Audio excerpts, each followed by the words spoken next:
हम सब जानते हैं कि ल्यूसेंट जीके सरकारी नौकरी की गीता है, लेकिन इसे रटना उफ, लोहे के चने चबाने जैसा है। लेकिन क्या हो अगर मैं कहूं कि आपको रटने की जरूरत ही नहीं है। ये जो सीरीज आप देखने जा रहे हैं, इसे हमने ऑडियो विजुअल मेमोरी टेक्निक से तैयार किया है। इसका सबसे बेस्ट यूज कैसे करना है, जब आप ट्रैवल कर रहे हो, कोई वर्क कर रहे हो, या सबसे जरूरी रात को सोने से ठीक पहले। बस हेडफोन लगाओ, आंखें बंद करो और सुन सुनकर सो जाओ। साइंस कहती है कि सोने से पहले सुनी गई बातें हमारा दिमाग सबकॉन्शियस मेमोरी में डाल देता है। मैं आपसे वादा करता हूं, अगर आपने इस पूरी सीरीज को इस तरह सुन लिया तो एग्जाम हॉल में एक एक सवाल का जवाब आपके दिमाग में गूंजेगा। तो चलिए अपने हेडफोन लगा लीजिए, इतिहास रचने की शुरुआत करते हैं। नमस्ते। आज हम एक बहुत ही महत्वपूर्ण विषय शुरू करने जा रहे हैं।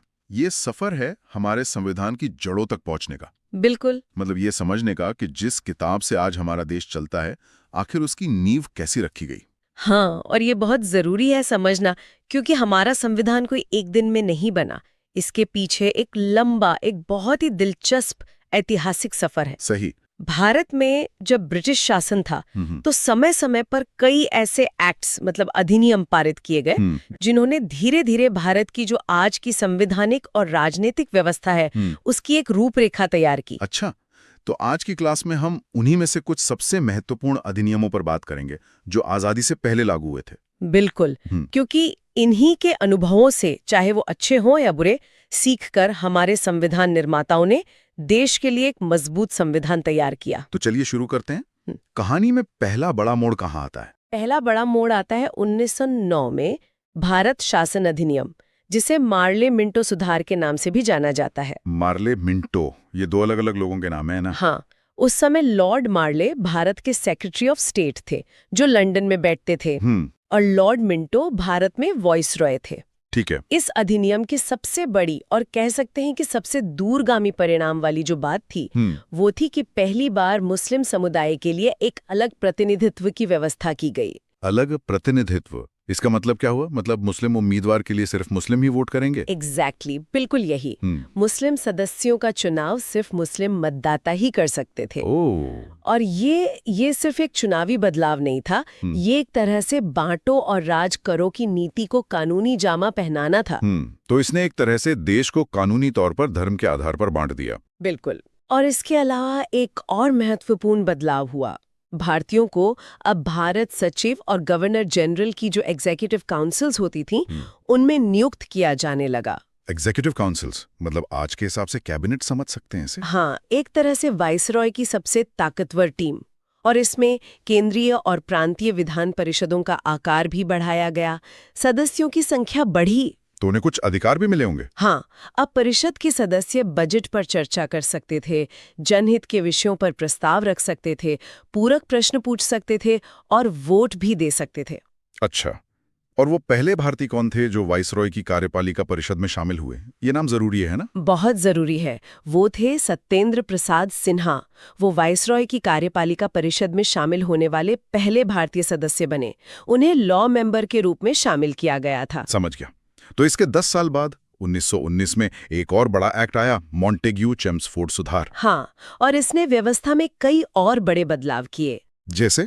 सबसे पहला, केंद्र में 2 सदनों वाली विधायिका की स्थापना हुई। अच्छा, मतलब जैसे आज लोकसभा और राज्यसभा हैं, वैसा कुछ। हाँ, आप कह सकते हैं कि ये उसका एक बहुत ही शुरुआती रूप था। पहली थी राज्य परिषद यानी काउंसिल ऑफ स्टेट, और दूसरी थी केंद्रीय विधानसभा यानी सेंट्रल लेजिस्लेटिव असेंबली। ओके, तो इसमें सदस्य कितने होते थे? राज्य परिषद में 60 सदस्य थे, जिनमें से 34 चुने जाते थे और 26 मनोनीत होते थे।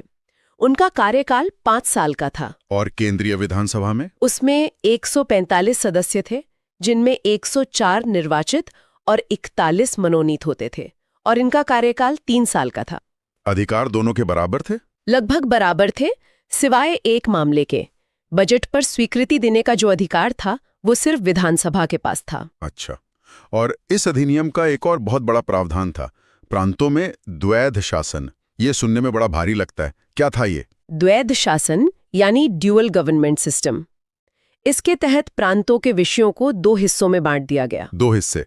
हाँ, आरक्षित और हस्तांतरित, रिजर्व्ड और ट्रांसफर्ड। ओके, तो आरक्षित विषयों में क्या क्या था? जो भी महत्वपूर्ण चीजें थीं, जैसे वित्त, भूमि कर, न्याय, पुलिस, पेंशन, ये सब आरक्षित थीं। इन पर गवर्नर अपनी कार्यपालक परिषद की मदद से शासन करता था, जिसमें ज्यादातर अंग्रेज थे। और हस्तांतरित में? हस्तांतरित विषयों में शिक्षा, स्वास्थ्य, स्थानीय स्वशासन, कृषि जैसे विषय थे। इन पर शासन तो गवर्नर ही करता था, लेकिन भारतीय मंत्रियों की सलाह से, और ये मंत्री विधान परिषद के प्रति उत्तरदायी थे। मतलब जिम्मेदारी दे दी, लेकिन पावर और पैसा अपने पास रख लिया। बिल्कुल। आपके पास स्कूल चलाने का विभाग तो है, पर उसके लिए पैसा कहाँ से आएगा, ये आपके हाथ में नहीं है। ये सिस्टम फेल होने के लिए ही बनाया गया था। तो ये व्यवस्था बाद में खत्म कर दी गई होगी? हाँ, ये जो द्वैध शासन की व्यवस्था थी, ये आगे चलकर 1935 के एक्ट द्वारा समाप्त कर दी गई। ठीक है। इस 1919 के एक्ट में और भी कुछ खास था? हाँ, 2 चीजें और थीं। एक तो भारत के लिए एक महालेखा परीक्षक, मतलब ऑडिटर जनरल की नियुक्ति का अधिकार भारत सचिव को दिया गया। और दूसरा? और इसी एक्ट में भारत में एक लोक सेवा आयोग यानी पब्लिक सर्विस कमीशन के गठन का भी प्रावधान किया गया था। अच्छा, तो यूपीएससी की नींव एक तरह से यहीं रखी गई? एक तरह से, हाँ। चलिए, अब हम आते हैं उस अधिनियम पर जिसके बारे में कहा जाता है कि हमारे आज के संविधान पर उसका सबसे गहरा असर पड़ा है। 1935 का भारत शासन अधिनियम। गहरा असर कहना तो बहुत छोटा शब्द होगा। ये एक बहुत ही लंबा और विस्तृत दस्तावेज था। इसमें 451 धाराएं और 15 परिशिष्ट थे। 451? हाँ। हमारे मूल संविधान से भी ज्यादा। हाँ। इसकी कुछ मुख्य बातें समझते हैं। पहली, एक अखिल भारतीय संघ यानी ऑल इंडिया फेडरेशन का प्रस्ताव था। इसमें कौन कौन शामिल होता? इसमें 11 ब्रिटिश प्रांत, 6 चीफ कमिश्नर क्षेत्र और वो देशी रियासतें शामिल होनी थी जो अपनी मर्जी से शामिल होना चाहें। अच्छा, तो रियासतों के लिए ये ऑप्शनल था? हाँ, प्रांतों का शामिल होना अनिवार्य था, पर रियासतों के लिए ये ऐच्छिक था, और क्योंकि रियासतें इसमें शामिल नहीं हुई तो ये संघ कभी बन ही नहीं पाया। एग्जैक्टली। दूसरी बात, प्रांतों में जो द्वैध शासन था उसे खत्म कर दिया गया और उन्हें स्वायत्तता दी गई। मतलब प्रोविंशियल ऑटोनॉमी। बिल्कुल। प्रांतीय सरकारों को अब अपने मामलों में ज्यादा अधिकार मिल गए और इसके बजाय केंद्र में द्वैध शासन की स्थापना की गई। अच्छा, तो प्रांतों से हटा के केंद्र में लगा दिया। और क्या था इसमें? इसमें एक संघीय न्यायालय यानी फेडरल कोर्ट की भी व्यवस्था की गई थी। इस अदालत का अधिकार क्षेत्र प्रांतों और रियासतों तक था। तो ये सुप्रीम कोर्ट की तरह था? एक तरह से, पर इससे जुड़ा कोई भी अंतिम फैसला लेने की शक्ति लंदन की प्रिवे काउंसिल के पास ही थी। और क्या इस अधिनियम में हम भारतीय कोई बदलाव कर सकते थे? बिल्कुल नहीं। इसमें बदलाव करने का अधिकार सिर्फ ब्रिटिश संसद के पास था। भारत की कोई भी विधानसभा इसमें संशोधन नहीं कर सकती थी। और वो जो 1909 में सांप्रदायिक निर्वाचन पद्धति शुरू हुई थी, उसका क्या हुआ? उसका और विस्तार किया गया। मतलब? अब इसमें दलित जातियों, भारतीय ईसाइयों, यूरोपियों और आंग्ल भारतीयों को भी शामिल कर लिया गया। बांटो और राज करो की नीति को और आगे बढ़ाया गया। ये तो बहुत ही चालाकी से किया गया था। बिल्कुल। एक और खास बात, इस अधिनियम में कोई प्रस्तावना नहीं थी, कोई प्रियम्बल नहीं था, और इसी अधिनियम के द्वारा बर्मा को भारत से अलग कर दिया गया। अच्छा, तो बर्मा इसी एक्ट से अलग हुआ था। ठीक है।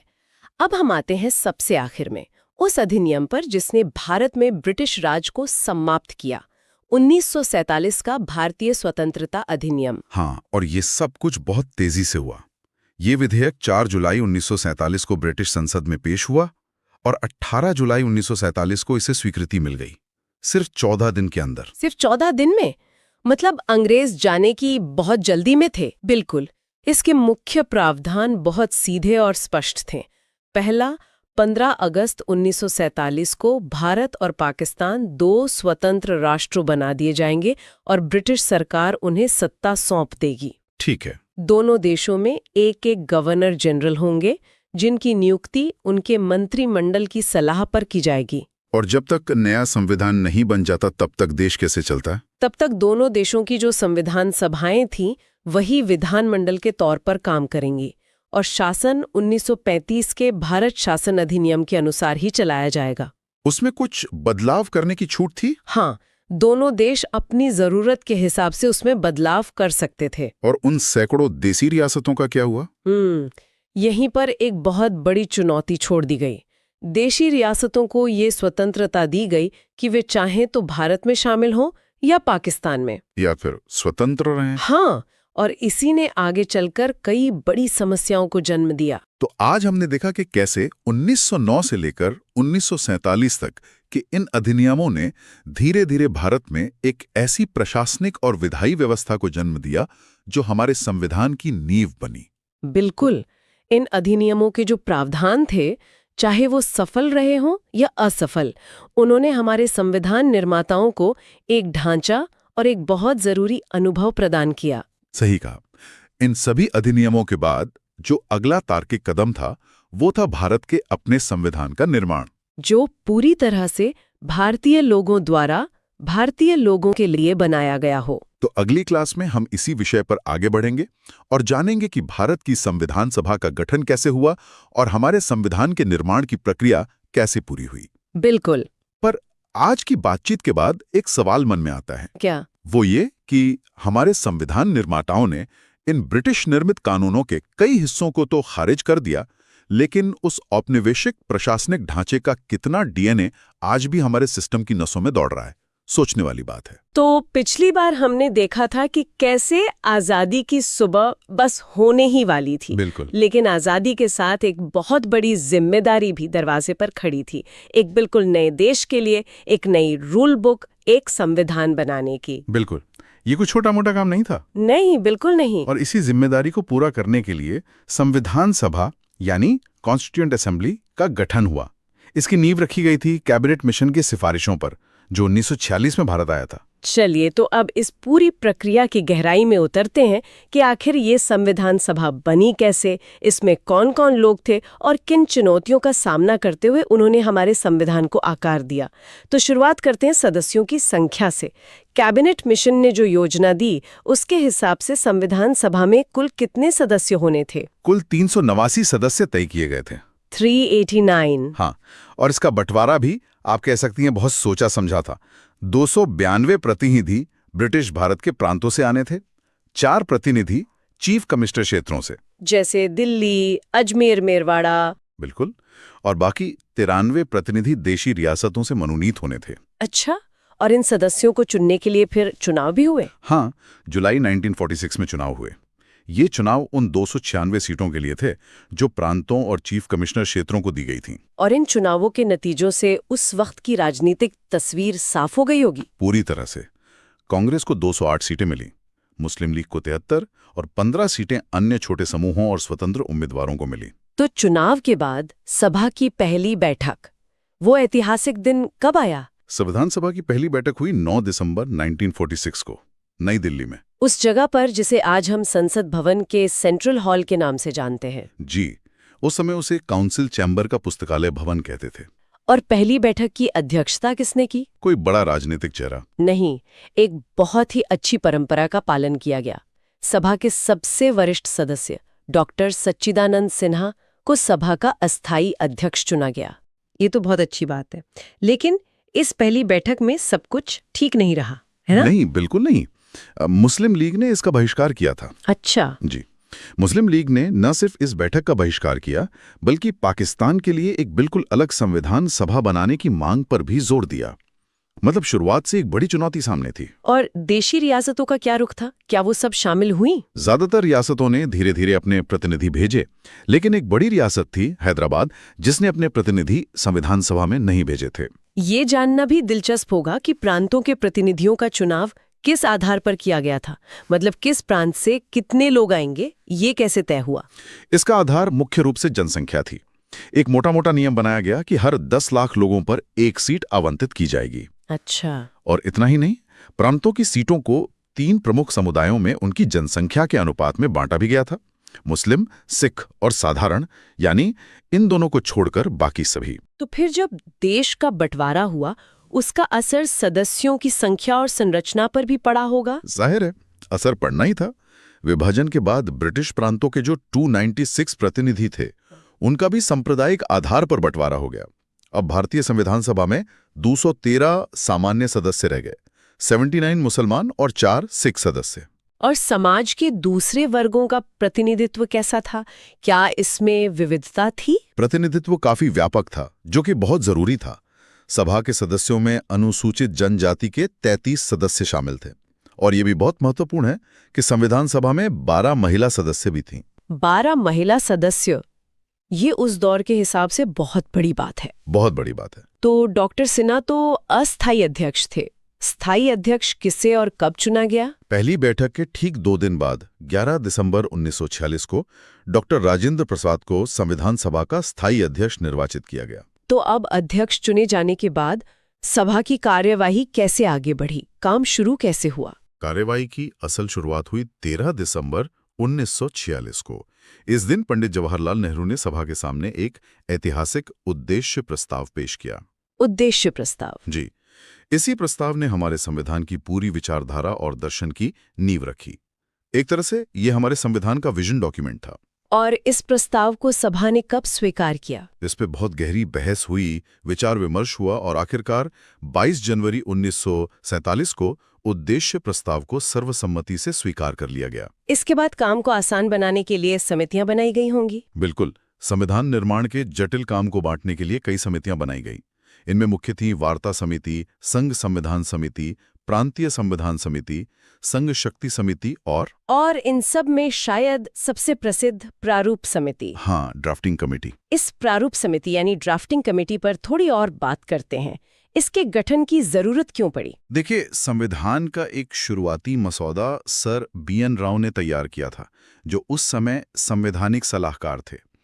उसी मसौदे पर विचार विमर्श करने और उसे अंतिम रूप देने के लिए संविधान सभा ने 29 अगस्त 1947 को एक संकल्प पारित करके प्रारूप समिति का गठन किया। और इसकी अध्यक्षता डॉक्टर भीमराव अंबेडकर को सौंपी गई। इसमें कुल कितने सदस्य थे? अध्यक्ष समेत इसमें कुल 7 सदस्य थे। डॉक्टर अंबेडकर के अलावा N. गोपाल स्वामी आयंगर, अल्लादी कृष्णा स्वामी अय्यर, कन्हैयालाल मणिकलाल मुंशी मुंशी जी, सैयद मोहम्मद सादुल्ला, N. माधवराव और DP खेतान थे। इसमें भी बाद में कुछ बदलाव हुए थे, है ना? हाँ, हुए थे। N. माधवराव को BL मित्र की जगह पर लाया गया था और 1948 में DP खेतान की मृत्यु हो जाने के बाद TT कृष्णामाचारी को सदस्य बनाया गया। अच्छा। एक और रोचक तथ्य ये है कि संविधान सभा के लिए डॉक्टर अंबेडकर का निर्वाचन पहले बंगाल से हुआ था, लेकिन बंटवारे के बाद वो हिस्सा पाकिस्तान में चला गया। तो फिर उन्हें बॉम्बे प्रेसिडेंसी से दोबारा चुनकर लाया गया। अब वापस एक बार विभाजन के प्रभाव पर लौटते हैं। 3 जून 1947 को जब विभाजन की योजना को अंतिम रूप दिया गया, तो सभा की सदस्य संख्या पर क्या असर पड़ा? उस योजना के बाद भारतीय संविधान सभा के लिए कुल सदस्य संख्या 324 तय की गई। इसमें 235 स्थान प्रांतों के लिए रखे गए और 89 स्थान देशी राज्यों के लिए। और इस पुनर्गठित सभा की स्थिति क्या थी? मतलब अंतिम रूप से कितने सदस्य बचे? देश विभाजन के बाद संविधान सभा का पुनर्गठन 31 अक्टूबर 1947 को किया गया और 31 दिसंबर 1947 तक इसकी सदस्य संख्या 299 रह गई थी। 299? जी, इसमें प्रांतीय सदस्यों की संख्या 229 थी और देशी रियासतों के प्रतिनिधियों की संख्या 70 थी। तो अब प्रारूप समिति ने अपना काम पूरा करके रिपोर्ट कब सौंपी? समिति ने प्रारूप पर महीनों विचार विमर्श करने के बाद 21 फरवरी 1948 को अपनी रिपोर्ट संविधान सभा को पेश कर दी। इसके बाद इस रिपोर्ट पर सभा में चर्चा हुई होगी। इस प्रक्रिया को वाचन या रीडिंग कहते हैं, सही कहा ना मैंने? एकदम सही। संविधान के प्रारूप पर सभा में 3 वाचन हुए। पहला वाचन 4 नवंबर से 9 नवंबर 1948 तक चला। और दूसरा? वो शायद सबसे लंबा था। हाँ, दूसरा वाचन सबसे लंबा और सबसे महत्वपूर्ण था। वो 15 नवंबर 1948 को शुरू हुआ और अगले साल 17 अक्टूबर 1949 तक चला। इसी में एक-एक क्लॉज पर बहस हुई, लगभग 1 साल तक। और फिर तीसरा वाचन 14 नवंबर 1949 को शुरू हुआ और 26 नवंबर 1949 तक चला। और इसी दिन 26 नवंबर 1949 को संविधान सभा द्वारा संविधान को पारित कर दिया गया। जिस दिन संविधान पारित हुआ उस दिन कितने सदस्य उपस्थित थे? उस ऐतिहासिक दिन पर सभा में 284 सदस्य उपस्थित थे और उन सभी ने इस पर हस्ताक्षर किए। एक बार फिर से उन प्रमुख समितियों और उनके अध्यक्षों के नाम दोहरा लेते हैं, क्योंकि ये अक्सर पूछे जाते हैं। अवश्य। संचालन समिति के अध्यक्ष डॉक्टर राजेंद्र प्रसाद थे। संघ संविधान समिति के अध्यक्ष पंडित जवाहरलाल नेहरू थे। प्रांतीय संविधान समिति सरदार पटेल के पास थी। जी। और प्रारूप समिति के अध्यक्ष डॉक्टर भीमराव अंबेडकर। संघ शक्ति समिति की अध्यक्षता भी पंडित नेहरू ही कर रहे थे। आप कुछ आंकड़ों पर बात करते हैं। इस पूरी प्रक्रिया में कुल कितना समय लगा? कुल 2 वर्ष 11 महीने और 18 दिन का समय लगा। और इसके प्रारूप पर कितने दिन बहस चली? संविधान के प्रारूप पर कुल 114 दिन तक बहस हुई थी। उस समय इस पूरे काम में खर्च कितना आया? उस समय कुल खर्च 63,96,729 रुपए का हुआ था। और जब संविधान को 26 नवंबर 1949 को पारित किया गया, तब उसका अंतिम स्वरूप क्या था? उस समय इसमें कुल 22 भाग, 395 अनुच्छेद और 8 अनुसूचियां थी। और वर्तमान में क्या स्थिति है? वर्तमान समय में भाग और अनुच्छेदों की संख्या वही है, लेकिन अनुसूचियों की संख्या बढ़कर 8 से 12 हो गई है। तो ये थी संविधान सभा के गठन से लेकर संविधान के पारित होने तक की एक विस्तृत यात्रा। बिल्कुल, ये एक असाधारण प्रक्रिया थी जिसमें विभाजन की चुनौतियों और विभिन्न विचारधाराओं के बीच बहस से गुजरते हुए दुनिया के सबसे लंबे लिखित संविधान ने आकार लिया। अगली कक्षा में हम संविधान के कुछ और महत्वपूर्ण पहलुओं, जैसे कि इसकी प्रस्तावना और विदेशी स्रोतों पर चर्चा करेंगे। आज के लिए इतना ही। ठीक है, तो अब हम भारतीय संविधान की उद्देशिका यानी प्रस्तावना पर आते हैं। नेहरू जी ने जो उद्देश्य संकल्प पेश किया था, उसके जो महान आदर्श थे, वही हमारे संविधान की प्रस्तावना की आत्मा बने। और ये जानना बहुत जरूरी है कि प्रस्तावना सिर्फ एक परिचय नहीं है, ये पूरे संविधान का दर्शन है, उसका सार है। ये वो नज़र है जिससे हमें पूरा संविधान देखना और समझना चाहिए। बिल्कुल, तो एक बार इसे पढ़ते हैं, क्योंकि इसका हर शब्द अपने आप में मतलब एक कहानी कहता है।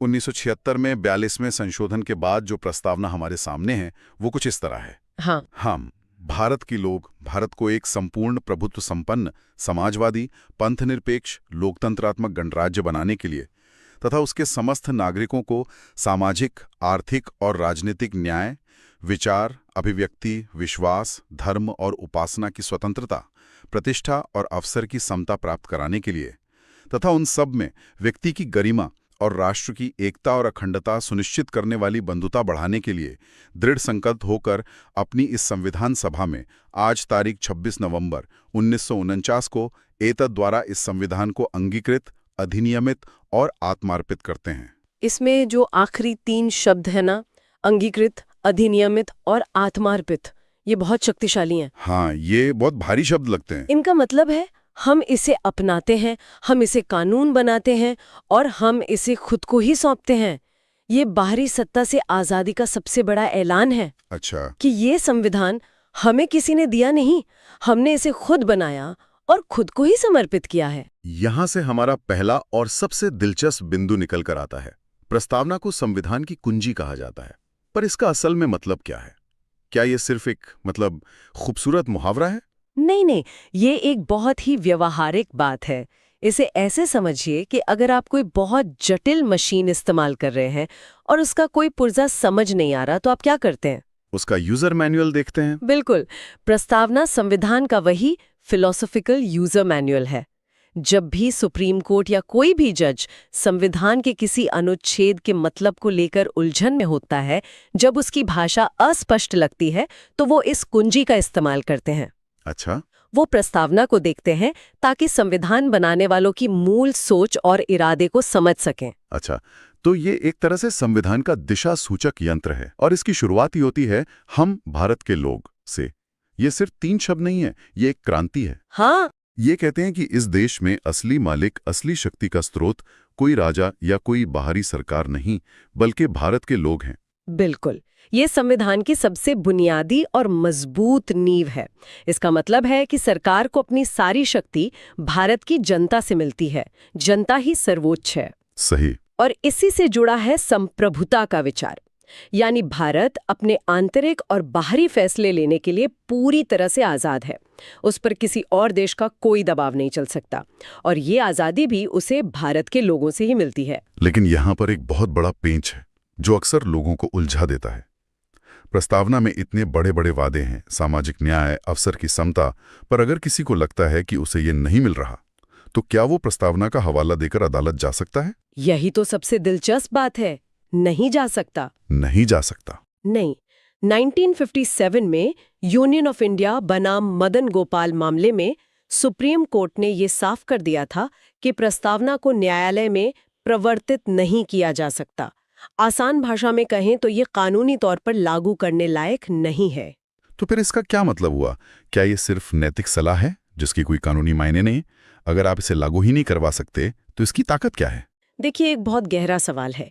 ये सीधे तौर पर लागू करने लायक अधिकार नहीं देता। उसके लिए हमारे पास मौलिक अधिकार और दूसरे कानून हैं। लेकिन प्रस्तावना शक्तिहीन नहीं है। ये वो कसौटी है जिस पर संसद द्वारा बनाए गए हर कानून को परखा जाता है।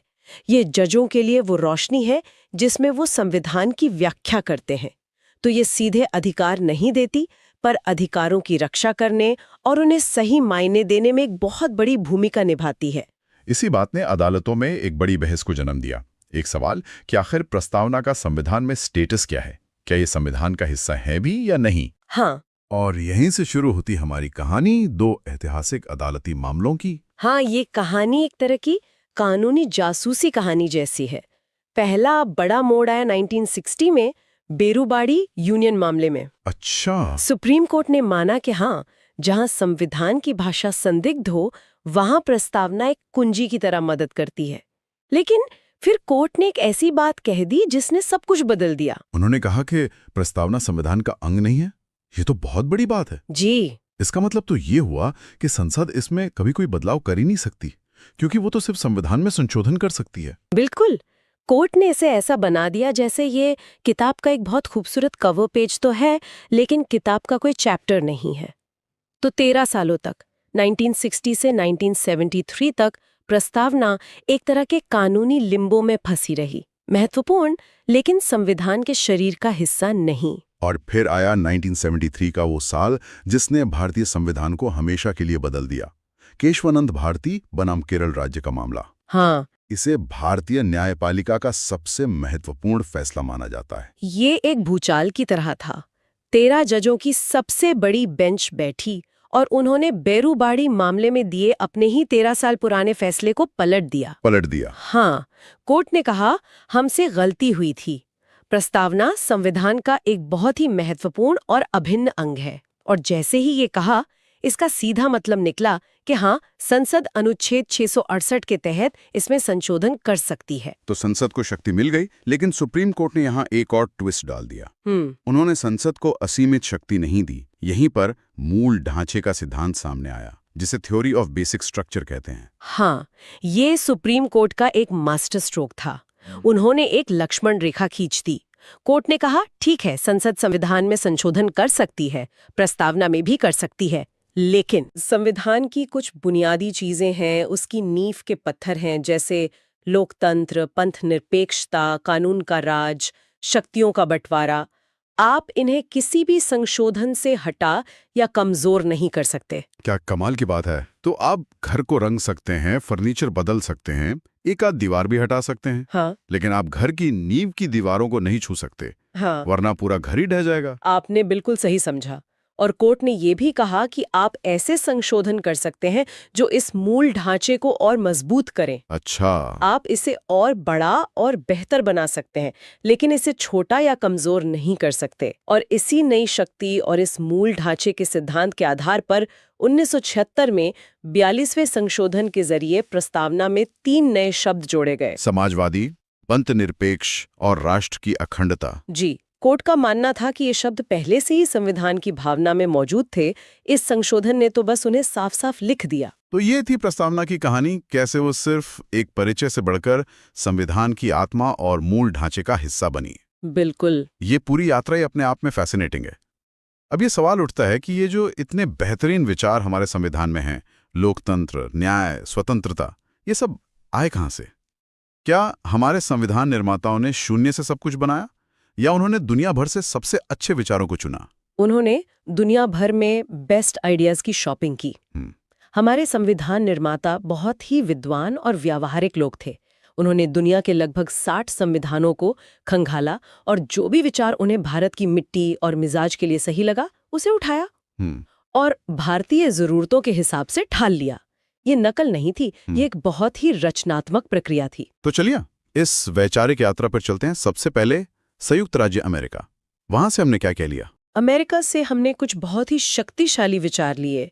एक तो प्रस्तावना का विचार ही वहीं से प्रेरित है, लेकिन सबसे बड़ी चीजें थी मौलिक अधिकार यानी फंडामेंटल राइट्स, हाँ, और न्यायिक पुनरावलोकन यानी जुडिशियल रिव्यू।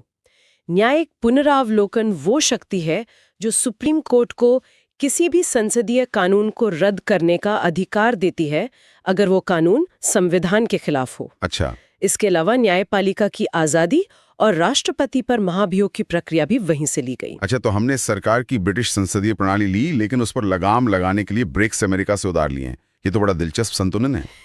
ब्रिटेन से और क्या आया? ब्रिटेन से हमने सरकार का पूरा ढांचा ही ले लिया, जिसे हम संसदात्मक शासन प्रणाली कहते हैं, यानी प्रधानमंत्री और मंत्रिमंडल लोकसभा के प्रति जवाबदेह होंगे। क्योंकि हम इस प्रणाली के आदी थे, तो इसे अपनाना स्वाभाविक था। साथ ही एकल नागरिकता का विचार भी वहीं से आया, यानी हम सब सिर्फ भारत के नागरिक हैं, किसी राज्य के नहीं। ये देश को जोड़ने वाला एक मजबूत धागा है। अब बात करते हैं आयरलैंड की। वहां के संविधान से हमें क्या प्रेरणा मिली?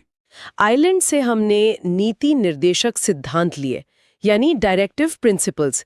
ये सरकार के लिए एक तरह की नैतिक टू डू लिस्ट है कि देश के लिए नीतियां बनाते समय किन आदर्शों को ध्यान में रखना है। तो ये बाध्यकारी नहीं है? नहीं, ये कानूनी तौर पर बाध्यकारी नहीं है, लेकिन देश चलाने के लिए इन्हें मूलभूत माना गया है। और ऑस्ट्रेलिया, वहां से भी कुछ महत्वपूर्ण चीजें आईं, खासकर केंद्र राज्य संबंधों को लेकर। हाँ, ऑस्ट्रेलिया से हमने समवर्ती सूची का विचार लिया।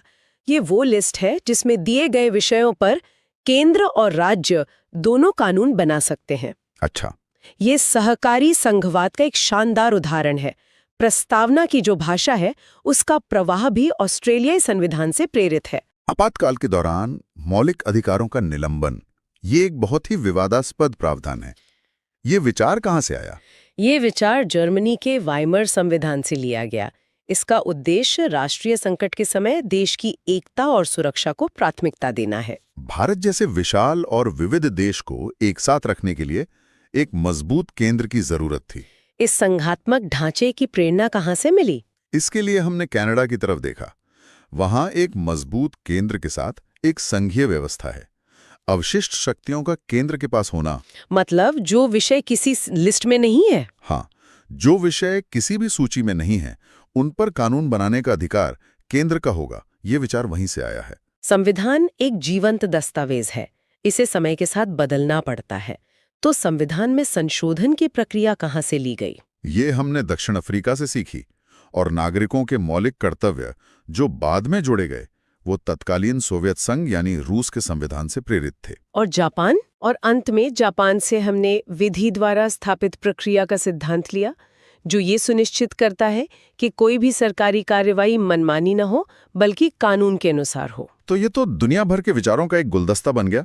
लेकिन इस पूरी कहानी में एक बहुत बड़ा किरदार है जिसका जिक्र अक्सर कम होता है। बिल्कुल, और वो किरदार है भारतीय शासन अधिनियम 1935। अच्छा, सारी दुनिया से प्रेरणा लेने के बाद भी हमारे संविधान का जो ढांचा है, जो उसकी हड्डियां और मांस हैं, उसका एक बहुत बड़ा हिस्सा इसी कानून से आया है, जिसे बनाया अंग्रेजों ने था। ये तो एक विडंबना है कि हमारी आजादी के दस्तावेज की नींव एक औपनिवेशिक कानून पर रखी है। हाँ, लेकिन ये हमारी व्यावहारिकता को भी दिखाता है।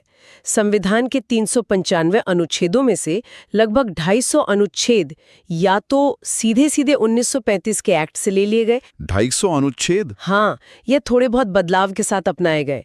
पूरा प्रशासनिक ढांचा, संघीय व्यवस्था, न्यायपालिका का स्ट्रक्चर, ये सब वहीं से आया। तो एक तरह से हमने अंग्रेजों द्वारा बनाए गए प्रशासनिक कंकाल को लिया और उसमें हम भारत के लोक की आत्मा फूंक दी।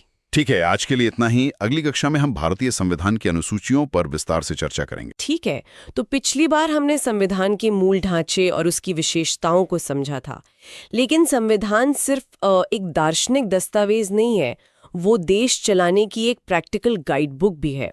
और इस गाइडबुक के आखिर में कुछ बेहद जरूरी परिशिष्ट मतलब एनेक्शर्स जुड़े हैं, जिन्हें हम अनुसूचियां या शेड्यूल्स कहते हैं। चलिए आज इन्हीं पर गहराई से बात करते हैं। संविधान में कुल 12 अनुसूचियां हैं। पहली से शुरू करते हैं, जो शायद सबसे बुनियादी है। बिल्कुल, पहली अनुसूची एक तरह से भारत का आधिकारिक नक्शा है। इसमें साफ साफ लिखा है कि भारत के कौन कौन से राज्य हैं और कौन कौन से केंद्र शासित प्रदेश हैं। आज की तारीख में इसमें 28 राज्यों और 7 केंद्र शासित प्रदेशों का जिक्र मिलता है। अच्छा। और इसी से जुड़ा एक मजेदार फैक्ट ये है कि दिल्ली को जो हम राष्ट्रीय राजधानी क्षेत्र या एनसीआर कहते हैं, वो दर्जा उसे 69 में संविधान संशोधन के जरिए मिला था और इसका जिक्र भी इसी अनुसूची से जुड़ा है। दिलचस्प। तो पहली अनुसूची भारत की जमीन मतलब टेरिटरी तय करती है। अब इस जमीन पर जो सरकार चलेगी उसमें जो सबसे बड़े संवैधानिक पदों पर लोग बैठेंगे, उनके वेतन और सुविधाओं के बारे में भी तो संविधान को कुछ कहना होगा, ताकि कोई अपनी मनमर्जी न चला सके। बिल्कुल सही पॉइंट है, और यही काम दूसरी अनुसूची करती है। इसमें एक लंबी चौड़ी लिस्ट है, पर उसका सार ये है कि देश के सभी शीर्ष संवैधानिक पदों पर बैठे लोग, जैसे राष्ट्रपति, governor, supreme court, high court के जज, सीएगी, स्पीकर, इन सब की सैलरी, भत्ते और पेंशन कानून द्वारा तय होंगे। मतलब ये एक तरह की आर्थिक सुरक्षा और स्वायत्तता की गारंटी है। जी, ताकि वे बिना किसी दबाव के काम कर सकें। और जाहिर है, जहां वेतन और भत्ते की बात होगी वहां जिम्मेदारियों की भी बात होगी। पद ग्रहण करने से पहले कोई शपथ या प्रतिज्ञा भी तो होती होगी। जी हाँ, और वो हमें सीधे तीसरी अनुसूची पर ले आती है। इसमें इन्हीं सब पदाधिकारियों, मंत्रियों और सांसदों द्वारा ली जाने वाली शपथ का पूरा प्रारूप मतलब एग्जैक्ट वर्डिंग दी गई है। संविधान के प्रति निष्ठा की शपथ, पद और गोपनीयता की शपथ, ये सब इसी में बताया गया है। ठीक है, तो नक्शा हो गया, उस पर काम करने वालों की सैलरी हो गई और उनकी शपथ भी हो गई। अब आते हैं लोकतंत्र के एक और अहम पहलू पर, राज्यों का प्रतिनिधित्व, खासकर राज्यसभा में, जिसे काउंसिल ऑफ स्टेट्स भी कहते हैं। किस राज्य से कितने लोग आएंगे, ये कौन तय करता है? ये सवाल हमें सीधे चौथी अनुसूची पर ले आता है। इसमें हर राज्य और केंद्र शासित प्रदेश के लिए राज्यसभा में सीटों की संख्या आवंटित की गई है। उत्तर प्रदेश जैसे बड़े राज्य से ज्यादा सीटें हैं, तो गोवा और सिक्किम जैसे छोटे राज्यों से कम। ये आबादी के अनुपात में होता है। अगली दो अनुसूचियां, 5वीं और 6ठी, अक्सर लोगों को कंफ्यूज करती हैं। दोनों ही आदिवासी यानी जनजातीय क्षेत्रों के प्रशासन से जुड़ी हैं। तो इनमें फर्क क्या है? ये बहुत अच्छा सवाल है, क्योंकि ये कंफ्यूजन काफी आम है। देखिए, 5वीं अनुसूची एक सामान्य छाते की तरह है। ये देश के ज्यादातर राज्यों में फैले अनुसूचित क्षेत्रों और अनुसूचित जनजातियों के प्रशासन और नियंत्रण के लिए एक जनरल फ्रेमवर्क देती है। और 6ठी अनुसूची? लेकिन 6ठी अनुसूची एक स्पेशल प्रोविजन है जो सिर्फ और सिर्फ 4 राज्यों पर लागू होती है: असम, मेघालय, त्रिपुरा और मिजोरम। सिर्फ ये 4 राज्य ही क्यों? इनमें ऐसा क्या खास है? क्योंकि इन राज्यों की जनजातीय आबादी और उनकी संस्कृति बहुत ही विशिष्ट है। संविधान निर्माताओं को लगा कि इनकी स्वायत्तता और सांस्कृतिक पहचान को बचाने के लिए ज्यादा मजबूत कानूनी सुरक्षा की जरूरत है। इसलिए 6ठी अनुसूची के तहत वहां स्वायत्त जिला परिषदों का गठन किया गया, जिन्हें अपने मामलों में कानून बनाने तक के अधिकार हैं। अच्छा, तो ये एक बड़ा फर्क है। 5वीं अनुसूची संरक्षण देती है और 6ठी अनुसूची स्वायत्तता देती है। बिल्कुल, ये एक बहुत ही अहम अंतर है। पहली है संघ सूची या यूनियन लिस्ट। इसमें रक्षा, विदेश मामले, रेलवे, करेंसी जैसे राष्ट्रीय महत्व के विषय हैं, जिन पर कानून बनाने का अधिकार सिर्फ केंद्र सरकार का है। सिर्फ और सिर्फ केंद्र सरकार का। शुरुआत में इसमें 97 विषय थे, अब लगभग 98 हैं। ठीक है, ये तो समझ आता है। और दूसरी लिस्ट? दूसरी है राज्य सूची या स्टेट लिस्ट। इसमें पुलिस, स्थानीय शासन, कृषि, जन स्वास्थ्य जैसे विषय हैं, जिन पर सामान्य तौर पर राज्य सरकारें कानून बनाती हैं। लेकिन यहाँ एक पेच है। वो क्या? अगर राष्ट्रीय हित का कोई मामला हो तो केंद्र सरकार भी राज्य सूची के विषय पर कानून बना सकती है। समय के साथ इसके कुछ विषय हटाए गए हैं। पहले इसमें 66 थे, अब करीब 62 हैं। यहीं पर तो असली टकराव की गुंजाइश बनती होगी। और तीसरी लिस्ट, वो इस टकराव को और बढ़ाती है या सुलझाती है? तीसरी लिस्ट है समवर्ती सूची या कॉन्करेंट लिस्ट। इसमें शिक्षा, वन, मजदूर संघ जैसे विषय हैं। इस पर केंद्र और राज्य दोनों कानून बना सकते हैं। ये सहयोग की भावना को बढ़ावा देने के लिए है। लेकिन अगर दोनों के बनाए कानूनों में कोई टकराव हो तब? तो हमेशा केंद्र का कानून ही मान्य होगा। ये भारत के संघीय ढांचे के एकात्मक झुकाव को दिखाता है।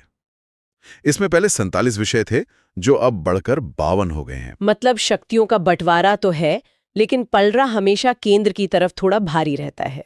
चलिए अब भाषाओं पर आते हैं। भारत इतनी विविधताओं वाला देश है, तो संविधान ने भाषाओं को कैसे जगह दी? इसके लिए 8वीं अनुसूची है। इसमें भारत की मान्यता प्राप्त भाषाओं का उल्लेख है। एक दिलचस्प बात यह है कि जब संविधान बना था तब इसमें सिर्फ 14 भाषाएं थीं। सिर्फ 14? जी, लेकिन समय के साथ और भी भाषाओं को इसमें जोड़ा गया। जैसे 1967 में सिंधी को, फिर 1992 में कोंकणी, मणिपुरी और नेपाली को, और 2004 में मैथिली, संथाली, डोगरी और बोडो को शामिल किया गया। आज इसमें 22 भाषाएं हैं। ये दिखाता है कि हमारा संविधान कितना जीवंत है। 9वीं अनुसूची के बारे में मैंने सुना है कि ये बड़ी विवादास्पद रही है और इसे संविधान लागू होने के बाद पहले ही संशोधन में जोड़ दिया गया था। ऐसा क्यों? इसकी जरूरत क्यों पड़ी? हाँ, और इसकी कहानी बहुत दिलचस्प है। देखिए, आजादी के ठीक बाद सरकार जमींदारी खत्म करके भूमि सुधार कानून लाना चाहती थी, ताकि जमीन को गरीबों में बांटा जा सके। लेकिन इसमें क्या दिक्कत थी? बड़े बड़े जमींदार अपने मौलिक अधिकार यानी संपत्ति के अधिकार का हवाला देकर कोर्ट पहुंच गए और इन कानूनों पर रोक लगवा दी। ओहो, तो सरकार के सामने एक बड़ी मुश्किल खड़ी हो गई। वो जो सुधार करना चाहती थी, न्यायपालिका उसे रोक रही थी। बिल्कुल, इसी गतिरोध को तोड़ने के लिए सरकार 1951 में पहला संविधान संशोधन लाई और 9वीं अनुसूची जोड़ दी। ये एक तरह की कानूनी ढाल या सेफ बॉक्स था। सरकार ने भूमि सुधार से जुड़े सभी कानूनों को इस बॉक्स में डाल दिया और कह दिया कि इस अनुसूची में शामिल किसी भी कानून को इस आधार पर कोर्ट में चुनौती नहीं दी जा सकती कि वो मौलिक अधिकारों का हनन करता है। मतलब एक तरह से न्यायिक समीक्षा से ही छूट दे दी गई। क्या ये आज भी वैसा ही है? पहले ऐसा भी माना जाता था, लेकिन यहाँ सुप्रीम कोर्ट ने एक ऐतिहासिक फैसला दिया। 11 जनवरी 2007 को कोर्ट ने कहा कि 24 अप्रैल 1973 के बाद इस अनुसूची में डाले गए किसी भी कानून की न्यायिक समीक्षा हो सकती है अगर वो संविधान के मूल ढांचे का उल्लंघन करता हो। तो अब वो सेफ बॉक्स पूरी तरह से बंद नहीं है। चलिए, ये तो हुई न्यायपालिका और सरकार के बीच की खींचतान। अब राजनीति की एक और समस्या पर आते हैं, दल बदल।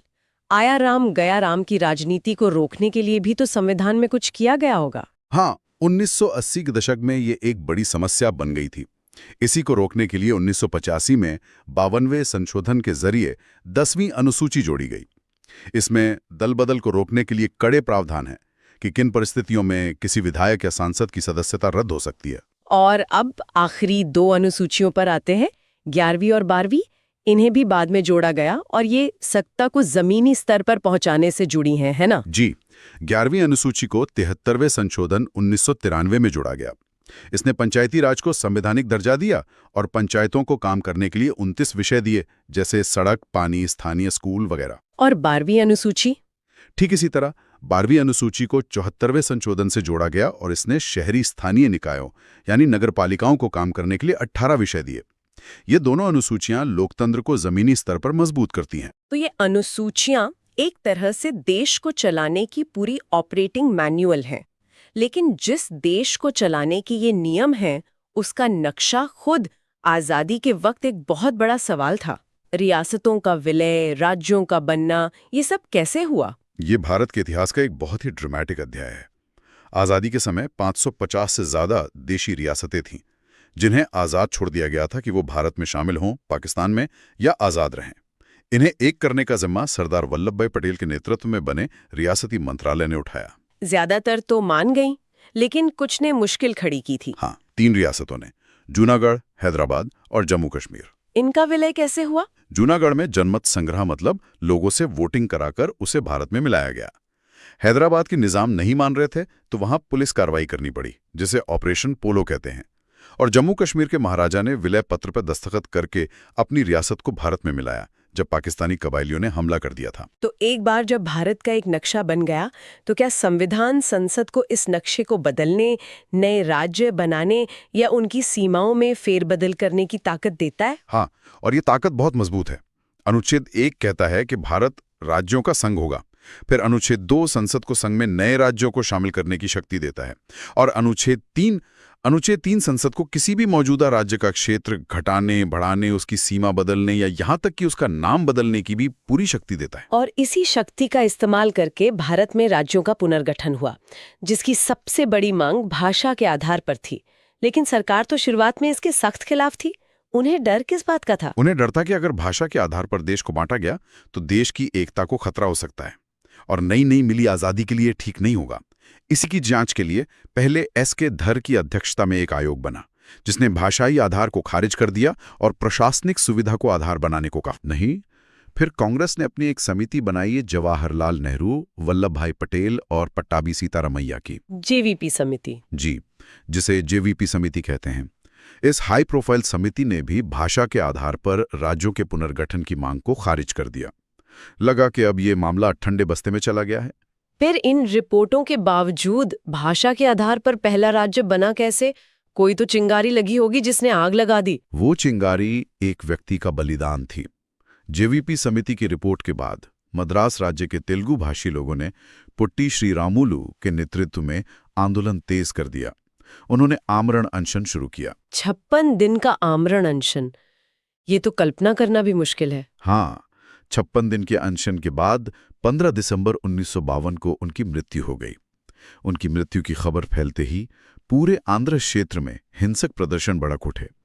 हालात इतने बेकाबू हो गए कि प्रधानमंत्री नेहरू को मजबूरन तेलुगु भाषियों के लिए एक अलग राज्य आंध्र प्रदेश के गठन की घोषणा करनी पड़ी। तो मतलब 1 अक्टूबर 1953 को आंध्र प्रदेश भाषा के आधार पर बनने वाला भारत का पहला राज्य बना। जी, उस समय इसकी राजधानी कुर्नूल थी। मतलब एक व्यक्ति के बलिदान ने सरकार को अपनी पूरी नीति बदलने पर मजबूर कर दिया और देश का नक्शा बदलना शुरू हो गया। जी, ये तो लोकतंत्र में जनता की ताकत का एक जबरदस्त उदाहरण है। इसके बाद सरकार समझ गई कि इस मुद्दे को अब टाला नहीं जा सकता। जी तब फजल अली की अध्यक्षता में एक राज्य पुनर्गठन आयोग बनाया गया। जी। इस आयोग की रिपोर्ट के आधार पर 1956 में राज्य पुनर्गठन अधिनियम पास हुआ, जिसने भारत को 14 राज्यों और 6 केंद्र शासित प्रदेशों में बांट दिया। जी। इसने मोटे तौर पर भाषा को राज्यों के गठन का आधार मान लिया। उस समय भारत में कुछ फ्रांसीसी और पुर्तगाली बस्तियां भी थीं।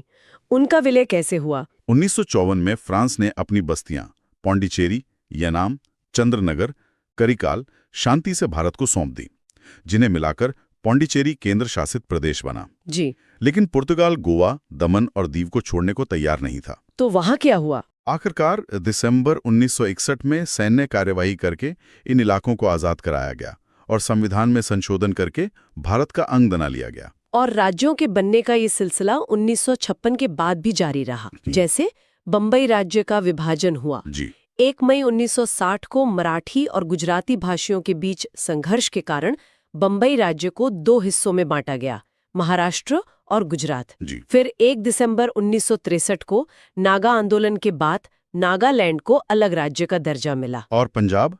1 नवंबर 1966 को पंजाब का एक और बड़ा विभाजन हुआ। पंजाबी भाषी इलाकों को पंजाब और हिंदी भाषी इलाकों को हरियाणा नाम से नया राज्य बनाया गया। और 70 के दशक की शुरुआत में उत्तर पूर्व में कई बड़े बदलाव हुए। हाँ, पहले तो उत्तर भारत में 25 जनवरी 1971 को हिमाचल प्रदेश को पूर्ण राज्य का दर्जा मिला और उसके ठीक 1 साल बाद 21 जनवरी 1972 को उत्तर पूर्व का नक्शा बदला, जब मणिपुर, त्रिपुरा और मेघालय तीनों को एक साथ पूर्ण राज्य का दर्जा दिया गया। ठीक है, तो आज हमने 1972 तक भारत के राजनीतिक नक्शे के बनने और बदलने की इस पूरी प्रक्रिया को काफी विस्तार से देखा। ये सिर्फ लकीरें खींचना नहीं था, बल्कि इसके पीछे लोगों की आकांक्षाएं, आंदोलन और बलिदान की कहानियां थीं। बिल्कुल, हमने समझा कि कैसे भाषाई, सांस्कृतिक और प्रशासनिक जरूरतों के आधार पर भारत का नक्शा लगातार विकसित होता रहा और संविधान ने इसके लिए जरूरी ढांचा और लचीलापन दोनों मुहैया कराए। तो 1972 तक तो हम पहुंच गए हैं, लेकिन कहानी अभी खत्म नहीं हुई है। इसके बाद भी सिक्किम का विलय हुआ, मिजोरम और गोवा जैसे राज्य बने। अगली बार हम इसी क्रम को आगे बढ़ाएंगे और जानेंगे कि भारत का मौजूदा नक्शा अपनी अंतिम शक्ल में कैसे आया। साथ ही हम क्षेत्रीय परिषदों की संरचना और उनके कार्यों पर भी नजर डालेंगे। तो इस तरह 12वें संविधान संशोधन 1962 के जरिए गोवा, दमन और दीव को भारत का एक अभिन्न अंग बना दिया गया। जी, पहले एक संघ राज्य क्षेत्र के तौर पर। हाँ, अब अगर हम 1960 के बाद बने दूसरे नए राज्यों की बात करें तो सबसे पहले शायद बम्बई का जिक्र आता है। बिल्कुल, 1 मई 1960 को मतलब एक बहुत बड़ा पुनर्गठन हुआ। उस समय जो बॉम्बे राज्य था, वहाँ मराठी और गुजराती भाषियों के बीच काफी कह सकते हैं कि तनाव था। हाँ, अपनी अपनी भाषा के आधार पर अलग राज्य की मांग को लेकर, है ना? जी, और इसी संघर्ष के कारण बॉम्बे राज्य को बांटा गया और उससे बने दो नए राज्य, महाराष्ट्र और गुजरात। ठीक है।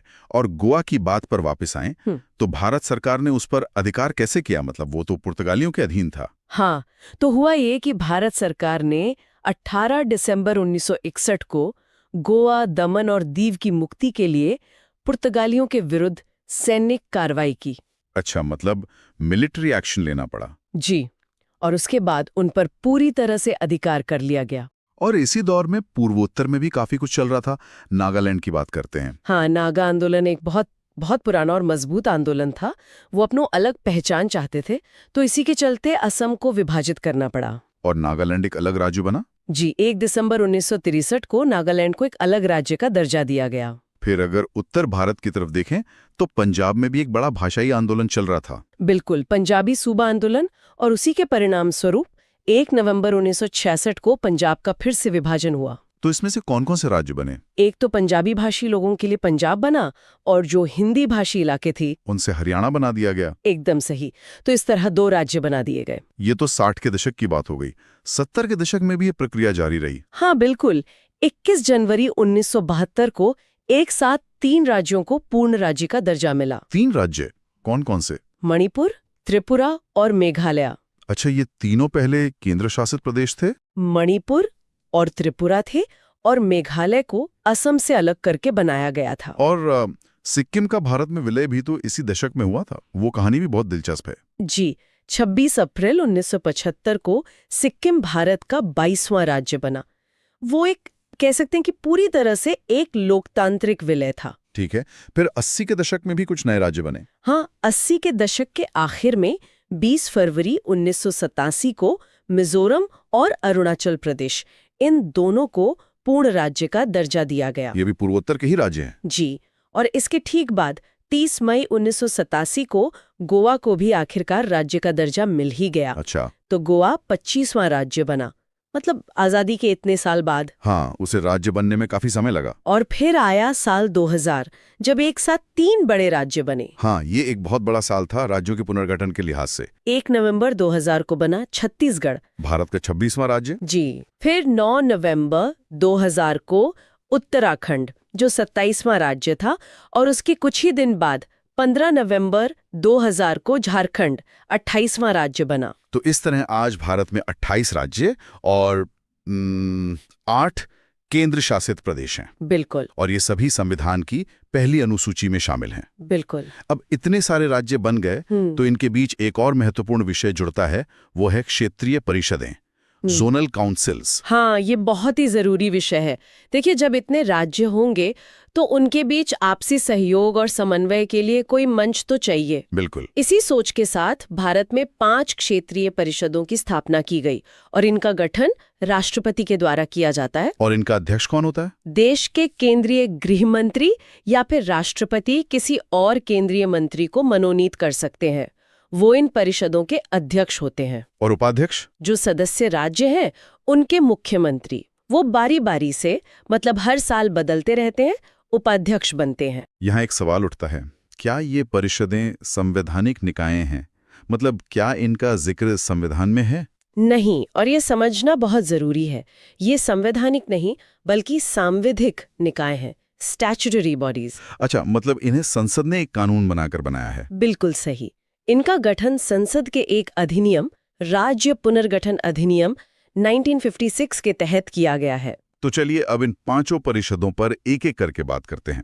सबसे पहले उत्तरी क्षेत्रीय परिषद। जी, उत्तरी क्षेत्रीय परिषद में पंजाब, हरियाणा, राजस्थान, जम्मू कश्मीर, हिमाचल प्रदेश, ये राज्य आते हैं। और केंद्र शासित प्रदेश भी हैं इसमें? हाँ, चंडीगढ़ और दिल्ली, ये दोनों संघ राज्य क्षेत्र भी इसी में शामिल हैं। ठीक है। अब मध्य क्षेत्रीय परिषद की बात करें। मध्य क्षेत्रीय परिषद में, जैसा नाम से ही साफ है, मध्य भारत के राज्य हैं। उत्तर प्रदेश, मध्य प्रदेश, उत्तराखंड और छत्तीसगढ़।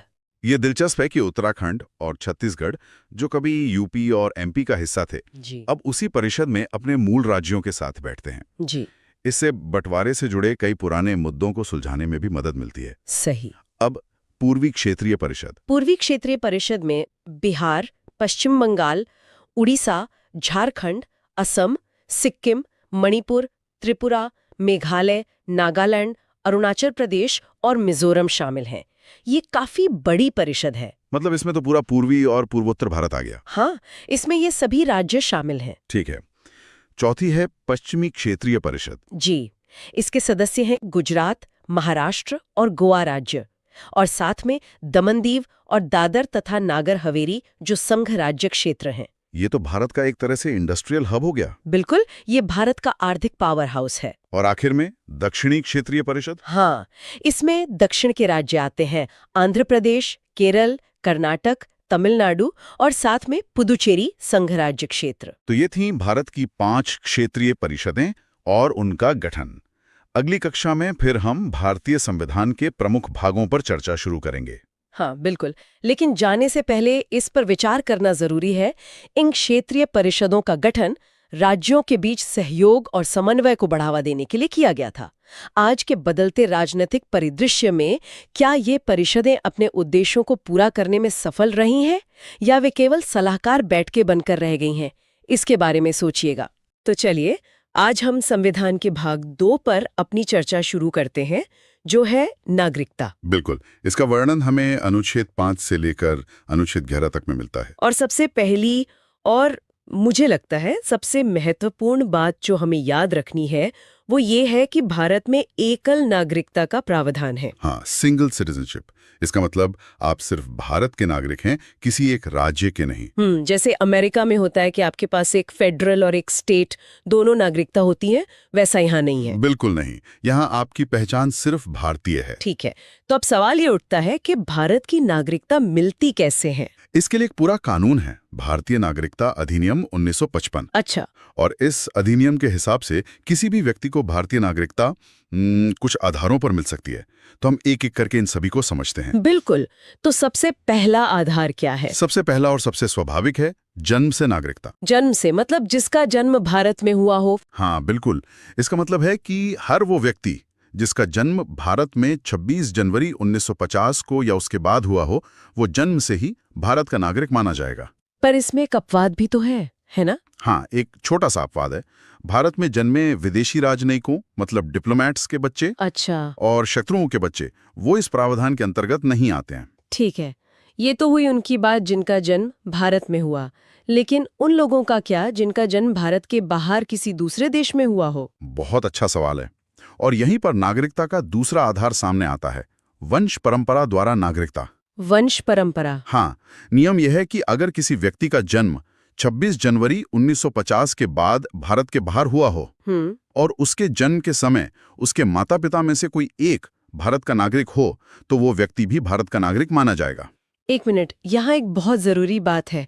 पहले तो जहाँ तक मुझे याद है, नागरिकता का आधार सिर्फ पिता की नागरिकता होती थी। बिल्कुल सही पकड़ा आपने। पहले यही नियम था, लेकिन नागरिकता संशोधन अधिनियम 1992 के द्वारा ये प्रावधान बदला गया। अच्छा, तो 1992 में बदलाव आया? हाँ, और ये तय किया गया कि माता की नागरिकता के आधार पर भी विदेश में जन्मे व्यक्ति को नागरिकता दी जा सकती है। ये तो बहुत ही महत्वपूर्ण बदलाव था। बिल्कुल। चलिए अब तीसरे आधार पर आते हैं, वो है देशीकरण द्वारा नागरिकता। देशीकरण या नेचुरलाइजेशन? हाँ, ये एक और तरीका है।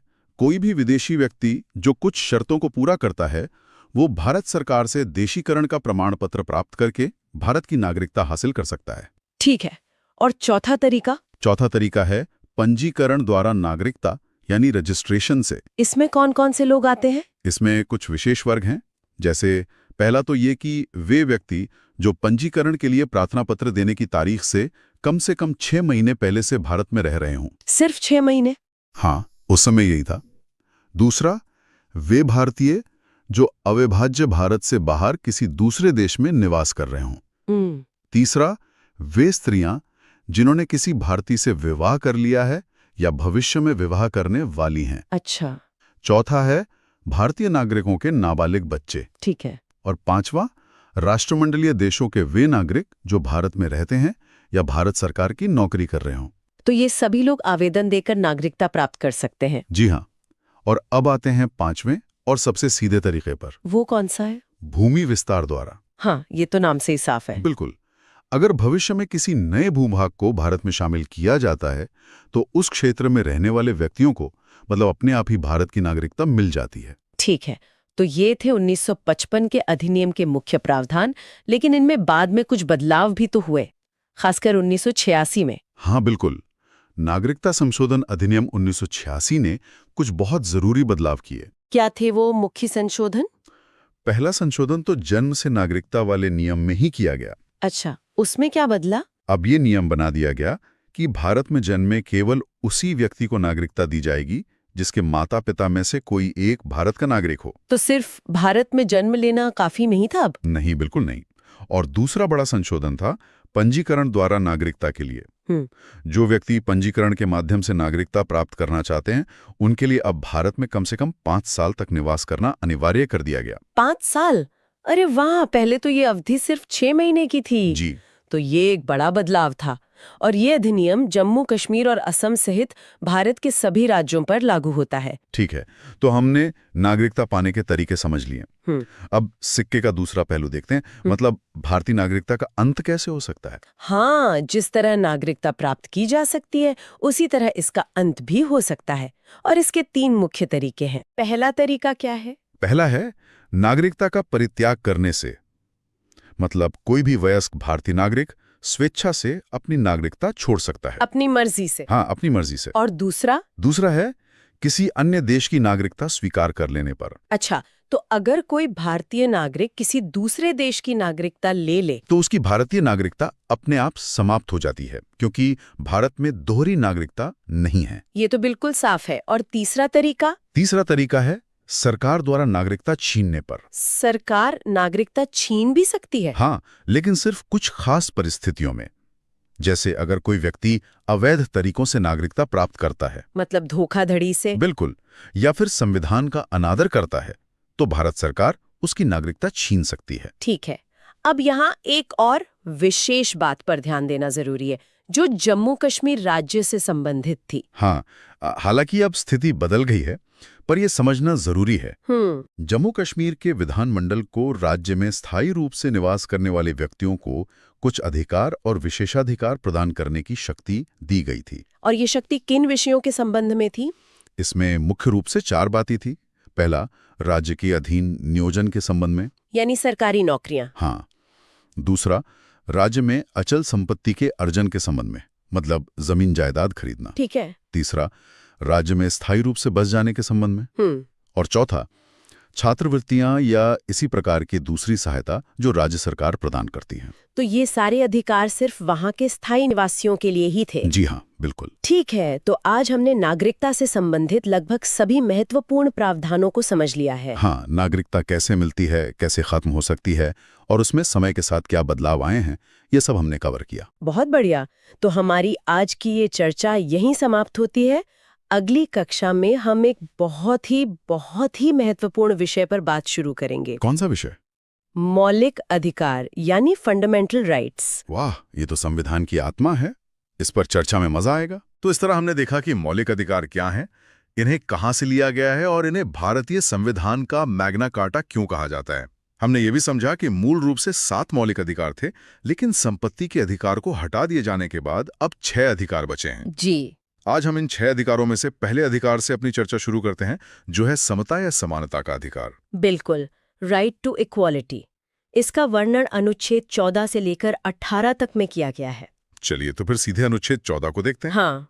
ये कहता है विधि के समक्ष समता। इसका मतलब तो सीधा सा यही हुआ कि कानून की नजर में सब बराबर हैं। हाँ, मोटे तौर पर तो यही मतलब है, पर ये एक लाइन अपने आप में 2 बहुत जरूरी सिद्धांत रखती है। अच्छा। पहला है विधि के समक्ष समता, मतलब इक्वालिटी बिफोर द लॉ। ये एक ब्रिटिश विचार है।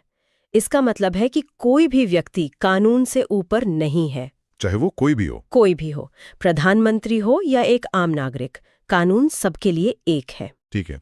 और दूसरा सिद्धांत? दूसरा है विधियों का समान संरक्षण, यानी equal protection of the laws. ये अमेरिका से लिया गया है। ये एक सकारात्मक विचार है। सकारात्मक कैसे? इसका मतलब है कि जो लोग एक जैसी परिस्थितियों में हैं, उन पर एक जैसा कानून लागू होगा। राज्य किसी के साथ मनमाने ढंग से भेदभाव नहीं कर सकता। समझ गया। तो एक तरफ कोई कानून से ऊपर नहीं है जी और दूसरी तरफ कानून सबके साथ एक जैसा बर्ताव करेगा। बिल्कुल। इसके बाद आता है अनुच्छेद 15। ये कहता है कि धर्म, नस्ल, जाति, लिंग या जन्म स्थान के आधार पर कोई भेदभाव नहीं होगा। जी, राज्य इनमें से किसी भी आधार पर अपने किसी भी नागरिक के साथ कोई भेदभाव नहीं कर सकता। अब देखते हैं अनुच्छेद 16। ये लोक नियोजन के विषय में अफसर की समता की बात करता है। हाँ, मतलब सरकारी नौकरियों में सबको बराबर मौका मिलेगा। लेकिन इसका एक अपवाद भी है ना? जी बिल्कुल है। अनुसूचित जाति, अनुसूचित जनजाति और पिछड़ा वर्ग के लिए जो आरक्षण का प्रावधान है वो इसी के अंतर्गत आता है। ठीक है। अगला है अनुच्छेद 17 जो अस्पृश्यता का अंत करता है। ये बहुत ही महत्वपूर्ण अनुच्छेद है। छुआछूत को खत्म करने के लिए इसे एक दंडनीय अपराध घोषित किया गया है। और समता के अधिकार के तहत जो आखिरी अनुच्छेद है वो है 18, उपाधियों का अंत। हाँ, इसके अनुसार राज्य, सेना या विद्या मतलब एजुकेशन से जुड़े सम्मान के अलावा और कोई उपाधि नहीं दे सकता। और कोई भारतीय नागरिक किसी दूसरे देश से भी कोई उपाधि नहीं ले सकता? ले सकता है, लेकिन उसके लिए राष्ट्रपति की आज्ञा जरूरी है, बिना उनकी आज्ञा के नहीं। तो ये था समता का अधिकार। अब हम अपने दूसरे मौलिक अधिकार की ओर बढ़ते हैं, स्वतंत्रता का अधिकार। बिल्कुल, राइट टू फ्रीडम। इसका वर्णन अनुच्छेद 19 से लेकर 22 तक में किया गया है। सबसे पहले अनुच्छेद 19 को समझते हैं। इसमें कई तरह की स्वतंत्रताएं दी गई हैं। हाँ, मूल संविधान में 7 थीं, लेकिन अब सिर्फ 6 हैं। सबसे पहली अनुच्छेद 19A, बोलने की स्वतंत्रता। अनुच्छेद में आता है, अलग से नहीं है। अच्छा, फिर 19B के तहत हम शांति से बिना हथियारों के इकट्ठा हो सकते हैं, सभा कर सकते हैं। जी। और 19C हमें संघ बनाने की स्वतंत्रता देता है, कोई भी एसोसिएशन या यूनियन बनाने की। अनुच्छेद 19D के अनुसार हम देश के किसी भी हिस्से में आ जा सकते हैं, आवागमन की पूरी स्वतंत्रता। और 19E के तहत देश के किसी भी क्षेत्र में बसने और रहने की स्वतंत्रता है। यहाँ पर जम्मू कश्मीर एक अपवाद था, हाँ, है ना? हाँ, पहले था, अब वो स्थिति बदल गई है। और जो 7वां अधिकार था 19F, हाँ। वो संपत्ति का अधिकार था। जी, जिसे 44वें संविधान संशोधन 1979 के द्वारा हटा दिया गया। और आखिर में 19G हमें कोई भी व्यापार या अपनी जीविका चलाने की स्वतंत्रता देता है। बिल्कुल। अब आते हैं अनुच्छेद 20 पर। ये अपराधों के लिए दोष सिद्धि के संबंध में संरक्षण देता है। हाँ, ये बहुत जरूरी है। इसके तहत किसी भी अभियुक्त या दोषी व्यक्ति को 3 तरह का प्रोटेक्शन मिलता तो है। पहला क्या है? पहला ये कि किसी भी व्यक्ति को एक अपराध के लिए सिर्फ एक ही बार सजा मिलेगी, जिसे डबल जेपीडी कहते हैं। ठीक है। और दूसरा ये कि सजा उसी कानून के तहत मिलेगी जो अपराध करते समय लागू था, किसी पहले या बाद में बने कानून के तहत नहीं। अच्छा, मतलब रेट्रोस्पेक्टिव इफेक्ट नहीं होगा। बिल्कुल। और तीसरा ये कि किसी भी व्यक्ति को खुद अपने खिलाफ गवाही देने के लिए मजबूर नहीं किया जा सकता। Right against self incrimination. जी। अगला है अनुच्छेद 21 जो प्राण एवं दैहिक स्वतंत्रता का संरक्षण देता है। ये तो बहुत व्यापक लगता है। ये भारतीय संविधान का सबसे महत्वपूर्ण अनुच्छेदों में से एक है। ये कहता है कि किसी भी व्यक्ति को विधि द्वारा स्थापित प्रक्रिया के बिना उसके जीवन और व्यक्तिगत स्वतंत्रता से वंचित नहीं किया जा सकता। और इसी से जुड़ा एक और अनुच्छेद है, अनुच्छेद 21 का। हाँ, ये बाद में जोड़ा गया था 86वें संविधान संशोधन 2002 के द्वारा। और ये क्या कहता है? इसके अनुसार राज्य 6 से 14 साल की उम्र के सभी बच्चों को मुफ्त और अनिवार्य शिक्षा देगा। शिक्षा का अधिकार। जी, शिक्षा का मौलिक अधिकार। अब हम स्वतंत्रता के अधिकार के आखिरी अनुच्छेद यानी अनुच्छेद 22 को देखते हैं। हाँ?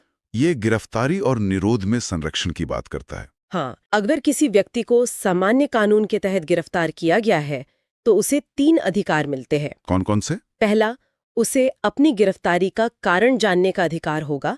दूसरा, उसे 24 घंटे के अंदर मजिस्ट्रेट के सामने पेश करना होगा। आने जाने के समय को छोड़कर, है ना? हाँ, उस समय को छोड़कर। और तीसरा, उसे अपनी पसंद के वकील से सलाह लेने का अधिकार होगा। लेकिन इसमें एक पेच है, ये संरक्षण निवारक निरोध कानून के तहत गिरफ्तार व्यक्ति को नहीं मिलता। बिल्कुल नहीं मिलता। भारतीय संविधान के अनुच्छेद 22 के खंड 3, 4, 5 और 6 में निवारक निरोध मतलब प्रिवेंटिव डिटेंशन से जुड़े प्रावधान हैं। तो ये प्रिवेंटिव डिटेंशन है क्या? ये एक ऐसा कानून है जिसके तहत किसी व्यक्ति को अपराध करने से पहले ही सिर्फ अपराध करने की आशंका पर हिरासत में लिया जा सकता है, बिना किसी न्यायिक प्रक्रिया के। हाँ, इसका मकसद सजा देना नहीं बल्कि उसे अपराध करने से रोकना है। तो इस कानून के तहत सरकार किसी को कितने समय तक जेल में रख सकती है? सामान्य तौर पर सिर्फ 3 महीने तक। अगर उसे 3 महीने से ज्यादा समय के लिए हिरासत में रखना है तो उसके लिए एक सलाहकार बोर्ड की रिपोर्ट लेनी पड़ती है। और इस निवारक निरोध के संबंध में अब तक कई कानून बनाए गए हैं। जी, कई बनाए गए हैं। पहला था निवारक निरोध अधिनियम 1950। ये 31 दिसंबर 1969 को खत्म हो गया। फिर आया आंतरिक सुरक्षा व्यवस्था अधिनियम 1971, जिसे मीसा भी कहते थे। हाँ, मीसा। इसे 44वीं संविधान संशोधन 1979 के द्वारा खत्म कर दिया गया। अधिनियम 1974। जी, ये अभी भी लागू है। इसके तहत तस्करों पर कार्रवाई की जाती है। फिर राष्ट्रीय सुरक्षा कानून 1980 यानी रासुका बाय NSA। हाँ, जो जम्मू कश्मीर के अलावा बाकी सभी राज्यों में लागू किया गया। और एक जिसका नाम बहुत सुना गया, टाडा। बिल्कुल, आतंकवादी एवं विध्वंसकारी गतिविधियां निरोधक कानून। ये आतंकवादी के खिलाफ एक बहुत ही प्रभावी कानून माना जाता था। पर ये अब खत्म हो गया है। हाँ, 23 मई 1995 को इसे समाप्त कर दिया गया। तो आज हमने 2 बहुत ही महत्वपूर्ण मौलिक अधिकारों, समता का अधिकार और स्वतंत्रता का अधिकार पर विस्तार से चर्चा की। जी, ये दोनों अधिकार एक तरह से भारतीय लोकतंत्र की नींव हैं। अगली कक्षा में हम बाकी के अधिकारों को समझेंगे, जिसकी शुरुआत हम शोषण के विरुद्ध अधिकार से करेंगे। बिल्कुल। आज के लिए इतना ही। तो चलिए अपनी चर्चा को आगे बढ़ाते हैं। पिछले भाग में हमने समानता और स्वतंत्रता के अधिकारों पर बात की थी। जी। अब आते हैं तीसरे मौलिक अधिकार पर, जो है शोषण के विरुद्ध अधिकार। इसका जिक्र अनुच्छेद 23 और 24 में है। तो शुरुआत अनुच्छेद 23 से ही करते हैं। ये किस बारे में?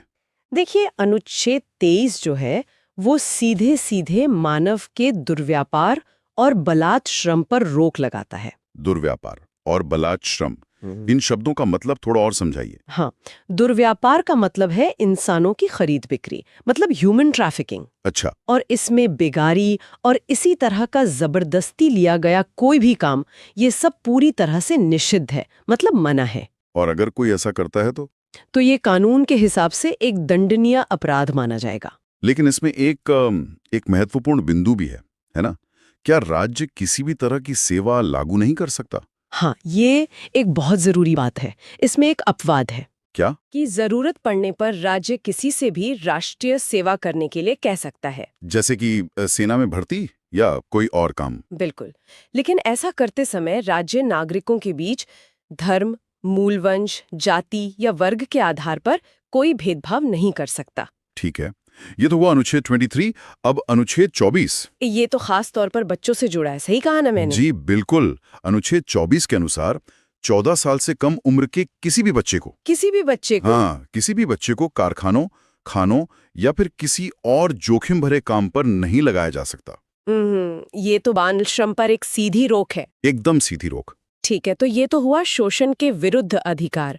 अब चौथे मौलिक अधिकार पर आते हैं, धार्मिक स्वतंत्रता का अधिकार। जी, जो अनुच्छेद 25 से 28 तक है। हाँ, तो अनुच्छेद 25 क्या कहता है? अनुच्छेद 25 किसी भी व्यक्ति को किसी भी धर्म को मानने, उसका आचरण करने और उसका प्रचार करने की पूरी स्वतंत्रता देता है। मतलब कोई भी व्यक्ति अपनी मर्जी से कोई भी धर्म अपना सकता है। हाँ, अपना सकता है और उसका प्रचार प्रसार भी कर सकता है। और ये जो धार्मिक कार्य होते हैं, उनके प्रबंधन के बारे में क्या प्रावधान है? उसके लिए अनुच्छेद 26 है। यह धार्मिक कार्यों के प्रबंध की स्वतंत्रता देता है। अच्छा। इसके तहत कोई भी व्यक्ति अपने धर्म के लिए संस्थाओं की स्थापना कर सकता है, उनका पोषण कर सकता है। और संपत्ति के बारे में? हाँ, वो विधि सम्मत यानी कानून के दायरे में रह के संपत्ति का अर्जन, स्वामित्व और प्रशासन भी कर सकता है। इसका मतलब ये हुआ कि राज्य किसी खास धर्म के प्रचार के लिए टैक्स नहीं लगा सकता। सही। यही बात अनुच्छेद 27 में साफ साफ कही गई है। क्या कहा गया है? इसके अनुसार राज्य किसी भी व्यक्ति को ऐसे कर देने के लिए मजबूर नहीं कर सकता जिसकी आय किसी खास धर्म या धार्मिक संप्रदाय की उन्नति या पोषण में खर्च करने के लिए तय की गई हो। और शिक्षण संस्थानों में धार्मिक शिक्षा के बारे में क्या नियम है? वो अनुच्छेद 28 में होगा। जी। अनुच्छेद 28 के अनुसार कोई भी शिक्षण संस्था जो पूरी तरह से राज्य के पैसे से चल रही हो, मतलब सरकारी स्कूल या कॉलेज? हाँ बिल्कुल, उनमें कोई धार्मिक शिक्षा नहीं दी जाएगी। और अगर कोई छात्र वहां पढ़ता है तो ऐसे शिक्षण संस्थान अपने विद्यार्थियों को किसी भी धार्मिक अनुष्ठान में भाग लेने या किसी धर्मोपदेश को सुनने के लिए बाध्य नहीं कर सकते। ठीक है, यहां तक सब स्पष्ट है। अब हम शायद सबसे महत्वपूर्ण मौलिक अधिकार पर आते हैं।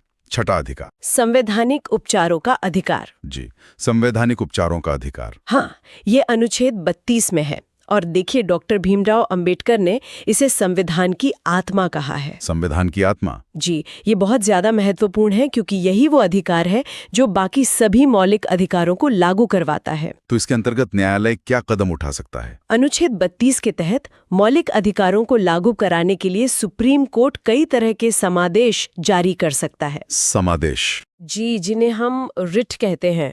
ये 5 तरह के होते हैं। चलिए इन पांचों रिट को एक एक करके समझते हैं।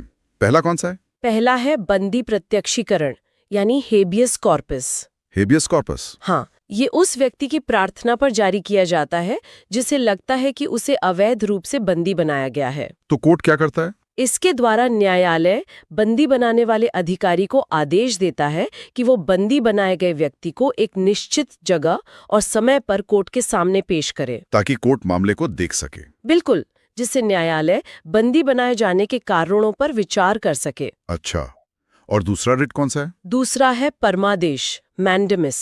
परमादेश? परमादेश का लेख उस समय जारी किया जाता है जब कोई पदाधिकारी अपने सार्वजनिक कर्तव्य का पालन नहीं कर रहा हो। तो इस रिट के जरिए इस आज्ञा पत्र के आधार पर उस पदाधिकारी को उसके कर्तव्य का पालन करने का आदेश जारी किया जाता है। और तीसरा है प्रतिषेध लेख, प्रोहिबिशन। प्रतिषेध मतलब रोकना। हाँ, ये आज्ञा पत्र सर्वोच्च न्यायालय और उच्च न्यायालयों द्वारा अपने से निचली अदालतों को जारी किया जाता है। और इसमें क्या आदेश होता है? इसमें आदेश दिया जाता है कि इस मामले में वे अपने यहाँ कार्यवाही न करें क्योंकि ये मामला उनके अधिकार क्षेत्र के बाहर है। ठीक है, और चौथा रिट उत्प्रेषण। हाँ, चौथा है उत्प्रेषण, सर्ट्योरारी। ये क्या करता है? इसके द्वारा अधीनस्थ न्यायालयों को यह निर्देश दिया जाता है कि वे अपने पास लंबित मुकदमों के न्याय निर्णयन के लिए उसे वरिष्ठ न्यायालय को भेजें। तो ये प्रतिषेध से अलग कैसे है?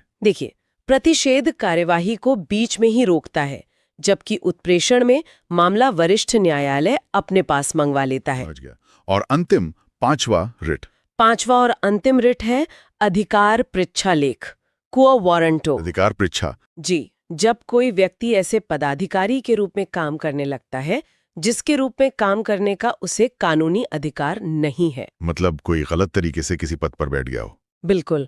तो न्यायालय अधिकार पृच्छा के आदेश से उस व्यक्ति से पूछता है कि वो किस अधिकार से ये काम कर रहा है, और जब तक वो इसका संतोषजनक उत्तर नहीं देता तब तक वो उस पद पर कार्य नहीं कर सकता है।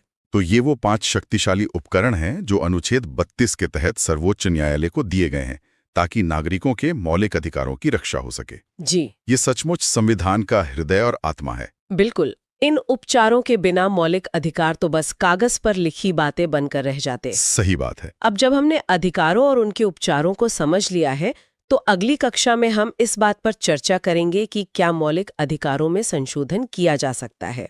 एक बहुत जरूरी सवाल है ये। जी, और इस विषय पर सर्वोच्च न्यायालय के क्या महत्वपूर्ण निर्णय रहे हैं। आज के लिए इतना ही। तो चलिए अब हम संविधान के भाग 4 पर आते हैं। जी, राज्य की नीति निर्देशक सिद्धांत। इनका वर्णन अनुच्छेद 36 से लेके 51 तक में किया गया है। और ये ध्यान रखना बहुत महत्वपूर्ण है कि इनकी प्रेरणा आयरलैंड के संविधान से मिली है। और सबसे बड़ी बात, इन्हें न्यायालय द्वारा लागू नहीं किया जा सकता। जी, ये वाद योग्य नहीं है। तो फिर इनका उद्देश्य क्या है? मूल रूप से इन सिद्धांतों का उद्देश्य एक लोक कल्याणकारी राज्य की स्थापना करना है। एक वेलफेयर स्टेट। हाँ, जहाँ सामाजिक और आर्थिक लोकतंत्र स्थापित हो सके। ठीक है, तो एक एक करके कुछ प्रमुख अनुच्छेदों को देखते हैं। शुरुआत कहाँ से करें? अनुच्छेद 38 से करते हैं। इसमें राज्य द्वारा लोक कल्याण की अभिवृद्धि के लिए एक सामाजिक व्यवस्था बनाने की बात कही गई है। किस तरह की सामाजिक व्यवस्था? ऐसी व्यवस्था जिससे नागरिकों को सामाजिक, आर्थिक और राजनीतिक न्याय मिल सके। मतलब ये सीधे सीधे हमारी प्रस्तावना के आदर्शों को लागू करने की बात करता है। बिल्कुल। और फिर आता है अनुच्छेद 39 जो बहुत महत्वपूर्ण है। इसमें तो कई हिस्से हैं। 39 क की बात करें तो अनुच्छेद 39 का ये समान न्याय और निशुल्क विधिक सहायता सुनिश्चित करने का निर्देश देता है। ताकि सभी के लिए समान अवसर पर न्याय उपलब्ध हो सके, चाहे कोई गरीब हो या अमीर। जी। और फिर 39 ख है। इसमें सार्वजनिक धन की बात है ना? हाँ, इसमें सार्वजनिक धन का स्वामित्व और नियंत्रण इस प्रकार करने की बात है कि सार्वजनिक हित का सर्वोत्तम साधन हो सके। और 39 ग भी इसी से जुड़ा है। जी, ये धन के समान वितरण पर जोर देता है, मतलब पैसा कुछ ही हाथों में इकट्ठा ना हो। ठीक है, अब एक बहुत ही चर्चित अनुच्छेद पर आते हैं, अनुच्छेद 40। ग्राम पंचायतों का संगठन। ये तो गांधी जी का सपना था। बिल्कुल। और फिर अनुच्छेद 41 जो कुछ विशेष दशाओं में काम, शिक्षा और लोक सहायता पाने का अधिकार देता है, जैसे कि बुढ़ापे में या बेरोजगारी में। जी। और अनुच्छेद 42 ये काम करने की जगहों से जुड़ा है, काम की न्याय संगत और मानवोचित दशाओं की बात करता है। और इसी में प्रसूति सहायता यानी मैटरनिटी बेनिफिट का भी उपबंध है। अच्छा, और मजदूरी के बारे में? वो अनुच्छेद 43 में है। श्रमकारों के लिए निर्वाचन मजदूरी और साथ ही कुटीर उद्योगों को प्रोत्साहन। इसके बाद आता है शायद सबसे विवादास्पद अनुच्छेद 44, नागरिकों के लिए एक समान सिविल संहिता, यूनिफॉर्म सिविल कोड, जिस पर आज भी बहुत बहस होती है। जी। आगे बढ़ते हैं, अनुच्छेद 46। ये अनुसूचित जातियों, अनुसूचित जनजातियों और अन्य दुर्बल वर्गों के शिक्षा और अर्थ संबंधी हितों की अभिवृद्धि की बात करता है। एक तरह से सकारात्मक कार्रवाई का आधार कह सकते हैं। फिर अनुच्छेद 47 है जो पोषाहार स्तर और जीवन स्तर को ऊंचा करने की बात करता है। और लोक स्वास्थ्य का सुधार, मतलब शराबबंदी जैसे कानून इसी से प्रेरणा लेते हैं। हाँ, इसी से। फिर अनुच्छेद 48 है कृषि और पशुपालन का संगठन। और 48 का बाद में जोड़ा गया था, है ना? जी, पर्यावरण का संरक्षण तथा संवर्धन और वन एवं वन्य जीवों की रक्षा, ये बहुत महत्वपूर्ण है। और हमारी ऐतिहासिक धरोहरों के लिए उसके लिए है अनुच्छेद 49 राष्ट्रीय महत्व के स्मारकों, स्थानों और वस्तुओं का संरक्षण। ठीक है। और लोकतंत्र के लिए एक बहुत जरूरी सिद्धांत भी है। आप अनुच्छेद 50 की बात कर रही हैं। जी, कार्यपालिका और न्यायपालिका का पृथक्करण। Separation of powers. जी। ताकि न्यायपालिका स्वतंत्र रूप से काम कर सके। और आखिरी में अनुच्छेद 51। ये हमारी विदेश नीति का आधार है, अंतर्राष्ट्रीय शांति और सुरक्षा की अभिवृद्धि। तो ये तो मुख्य निर्देशक सिद्धांत हो गए। हाँ, इनके अलावा भी कुछ हैं, जैसे अनुच्छेद 350 का जो कहता है कि प्राथमिक स्तर पर मातृभाषा में शिक्षा देनी चाहिए। और 351 वो हिंदी को प्रोत्साहन देने की बात करता है। ठीक है, तो अब एक बहुत ही महत्वपूर्ण सवाल पर आते हैं। मौलिक अधिकार और नीति निर्देशक सिद्धांतों के बीच आखिर अंतर क्या है? ये समझना बहुत जरूरी है। पहला और सबसे बड़ा अंतर तो स्रोत का है। नीति निर्देशक सिद्धांत आयरलैंड के संविधान से लिए गए हैं और मौलिक अधिकार संयुक्त राज्य अमेरिका के संविधान से। दूसरा अंतर संविधान के भाग का है। जी, निर्देशक सिद्धांत भाग 4 में है और मौलिक अधिकार भाग 3 में। और तीसरा, जो सबसे मुख्य है, इन्हें लागू कराने से जुड़ा है। बिल्कुल, नीति निर्देशक सिद्धांतों को लागू कराने के लिए आप न्यायालय की शरण नहीं ले सकते, जबकि मौलिक अधिकार के हनन पर हम सीधे कोर्ट जा सकते हैं। सही। चौथा अंतर इनकी प्रकृति का है। वो कैसे? ये सिद्धांत समाज की भलाई के लिए हैं और मौलिक अधिकार व्यक्ति के अधिकार के लिए है। हाँ। पांचवा अंतर है मान्यता का। मतलब इनके पीछे, मतलब निर्देशक सिद्धांतों के पीछे राजनीतिक मान्यता है और मौलिक अधिकारों के पीछे कानूनी मान्यता है। जी। छठा अंतर सरकार के अधिकारों से संबंधित है। ये सिद्धांत सरकार के अधिकारों को बढ़ाते हैं ताकि वो समाज के लिए काम कर सके, जबकि मौलिक अधिकार सरकार के महत्व को या कहें कि उसकी शक्तियों को सीमित करते हैं। और सातवां, ये राज्य सरकार द्वारा लागू करने के बाद ही नागरिक को प्राप्त होते हैं, जबकि अधिकार नागरिकों को संविधान से स्वतः ही मिल जाते हैं। बिल्कुल सही। चलिए तो अब आगे बढ़ते हैं और संविधान के एक और महत्वपूर्ण हिस्से मूल कर्तव्य पर चर्चा करते हैं। जी, फंडामेंटल ड्यूटीज। ये तो मूल संविधान का हिस्सा नहीं थे। नहीं, इन्हें सरदार स्वर्ण सिंह समिति की अनुशंसा पर संविधान के 42वें संशोधन जो 1976 में हुआ, उसके द्वारा जोड़ा गया था। और इसकी प्रेरणा कहाँ से मिली? इसे रूस, मतलब तत्कालीन सोवियत संघ के संविधान से लिया गया है। और इन्हें संविधान में कहाँ रखा गया है? इन्हें संविधान के भाग 4 क में अनुच्छेद 51 क के तहत रखा गया है। तो कुल कितने मूल कर्तव्य हैं? अभी 11 हैं। जब जोड़े गए थे तब 10 थे। तो एक एक करके इन्हें समझते हैं। पहला कर्तव्य क्या है? पहला है कि प्रत्येक नागरिक का ये कर्तव्य होगा कि वो संविधान का पालन करे और उसके आदर्शों, संस्थाओं, राष्ट्रध्वज और राष्ट्रगान का आदर करे। जी। दूसरा, स्वतंत्रता के लिए हमारे राष्ट्रीय आंदोलन को प्रेरित करने वाले उच्च आदर्शों को हृदय में संजोए रखें और उनका पालन करें। मतलब जिन सिद्धांतों के लिए आजादी की लड़ाई लड़ी गई उन्हें याद रखें। बिल्कुल। तीसरा है भारत की प्रभुता, एकता और अखंडता की रक्षा करे और उसे अक्षुण्ण रखे। चौथा कर्तव्य देश की रक्षा करे, मतलब जब भी देश को जरूरत हो। हाँ। पांचवा है भारत के सभी लोगों में समरसता और समान भ्रातृत्व की भावना का निर्माण करे, भाईचारे की भावना। जी। और छठा है हमारी सामाजिक संस्कृति की गौरवशाली परंपरा का महत्व समझे और उसका परिरक्षण करें। हमारी मिलीजुली संस्कृति को बचाए रखना। सही। सातवां, प्राकृतिक पर्यावरण की रक्षा और उसका संवर्धन करें। ये तो निर्देशक सिद्धांतों में भी था। हाँ, ये राज्य और नागरिक दोनों की जिम्मेदारी है। आठवां कर्तव्य बहुत दिलचस्प है। वैज्ञानिक दृष्टिकोण और ज्ञानार्जन की भावना का विकास करें, अंधविश्वास से दूर होकर तर्कपूर्ण सोच को अपनाना। जी। नौवां है सार्वजनिक संपत्ति को सुरक्षित रखें और हिंसा से दूर रहें। हाँ। 10वां है व्यक्तिगत एवं सामूहिक गतिविधियों के सभी क्षेत्रों में उत्कर्ष की ओर बढ़ने का सतत प्रयास करें, मतलब खुद को और देश को बेहतर बनाने की कोशिश करते रहें। और 11वां कर्तव्य जो बाद में जोड़ा गया, ये शिक्षा से संबंधित है ना? हाँ, माता पिता या संरक्षक द्वारा 6 से 14 वर्ष के बच्चों हेतु प्राथमिक शिक्षा प्रदान करना। ये कौन से संशोधन से जोड़ा गया? यह कर्तव्य 86वें संशोधन 2002 के द्वारा जोड़ा गया। तो ये थे हमारे मूल कर्तव्य। जी। तो इसके साथ ही संविधान का यह महत्वपूर्ण भाग यहाँ समाप्त होता है। हाँ, अगली कक्षा में हम संघीय कार्यपालिका के विषय पर अपनी चर्चा शुरू करेंगे। बातों को आगे बढ़ाते हुए आज हम संघीय कार्यपालिका के प्रमुख यानी राष्ट्रपति के विषय में विस्तार से जानेंगे। जी, जैसा कि हम जानते हैं, भारत में संसदीय व्यवस्था है और इस व्यवस्था में राष्ट्रपति नाम मात्र की कार्यपालिका होते हैं। मतलब असली शक्ति प्रधानमंत्री और उनके मंत्रिमंडल के पास होती है। बिल्कुल। राष्ट्रपति देश के संवैधानिक प्रधान हैं।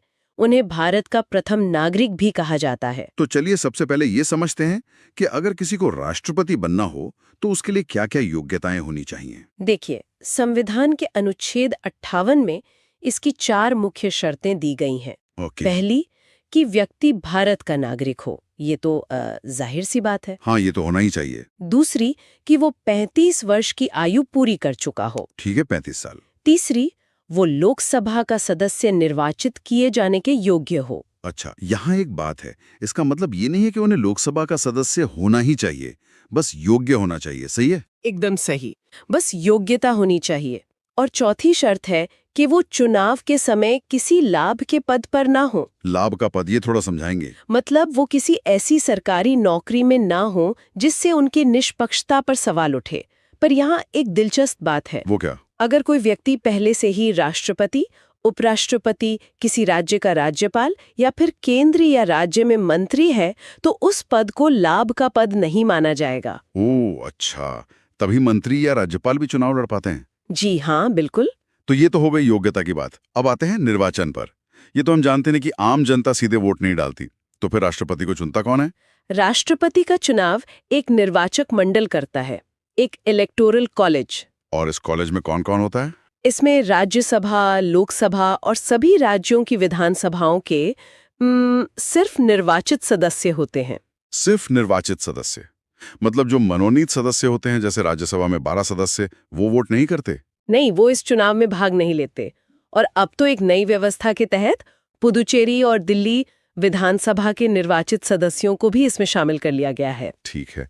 और अगर किसी को चुनाव लड़ना हो तो क्या कोई भी जाकर नामांकन भर सकता है? नहीं, ऐसा भी नहीं है। उम्मीदवार के लिए निर्वाचक मंडल के ही 50 सदस्य प्रस्तावक होने चाहिए और 50 सदस्य अनुमोदक। यानी कुल 100 सांसदों या विधायकों का समर्थन चाहिए सिर्फ नामांकन के लिए। हाँ, इससे ये सुनिश्चित होता है कि केवल गंभीर उम्मीदवार ही चुनाव में उतरे। और क्या कोई एक व्यक्ति दोबारा राष्ट्रपति बन सकता है? हाँ, इस पर कोई सीमा नहीं है। एक ही व्यक्ति जितनी बार चाहे राष्ट्रपति के पद पर निर्वाचित हो सकता है। तो ये तो हुई चुनाव की प्रक्रिया।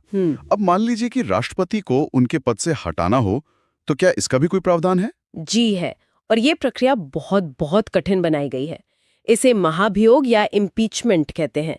इसका जिक्र संविधान के अनुच्छेद 61 में है। महाभियोग। और ये किस आधार पर लाया जा सकता है?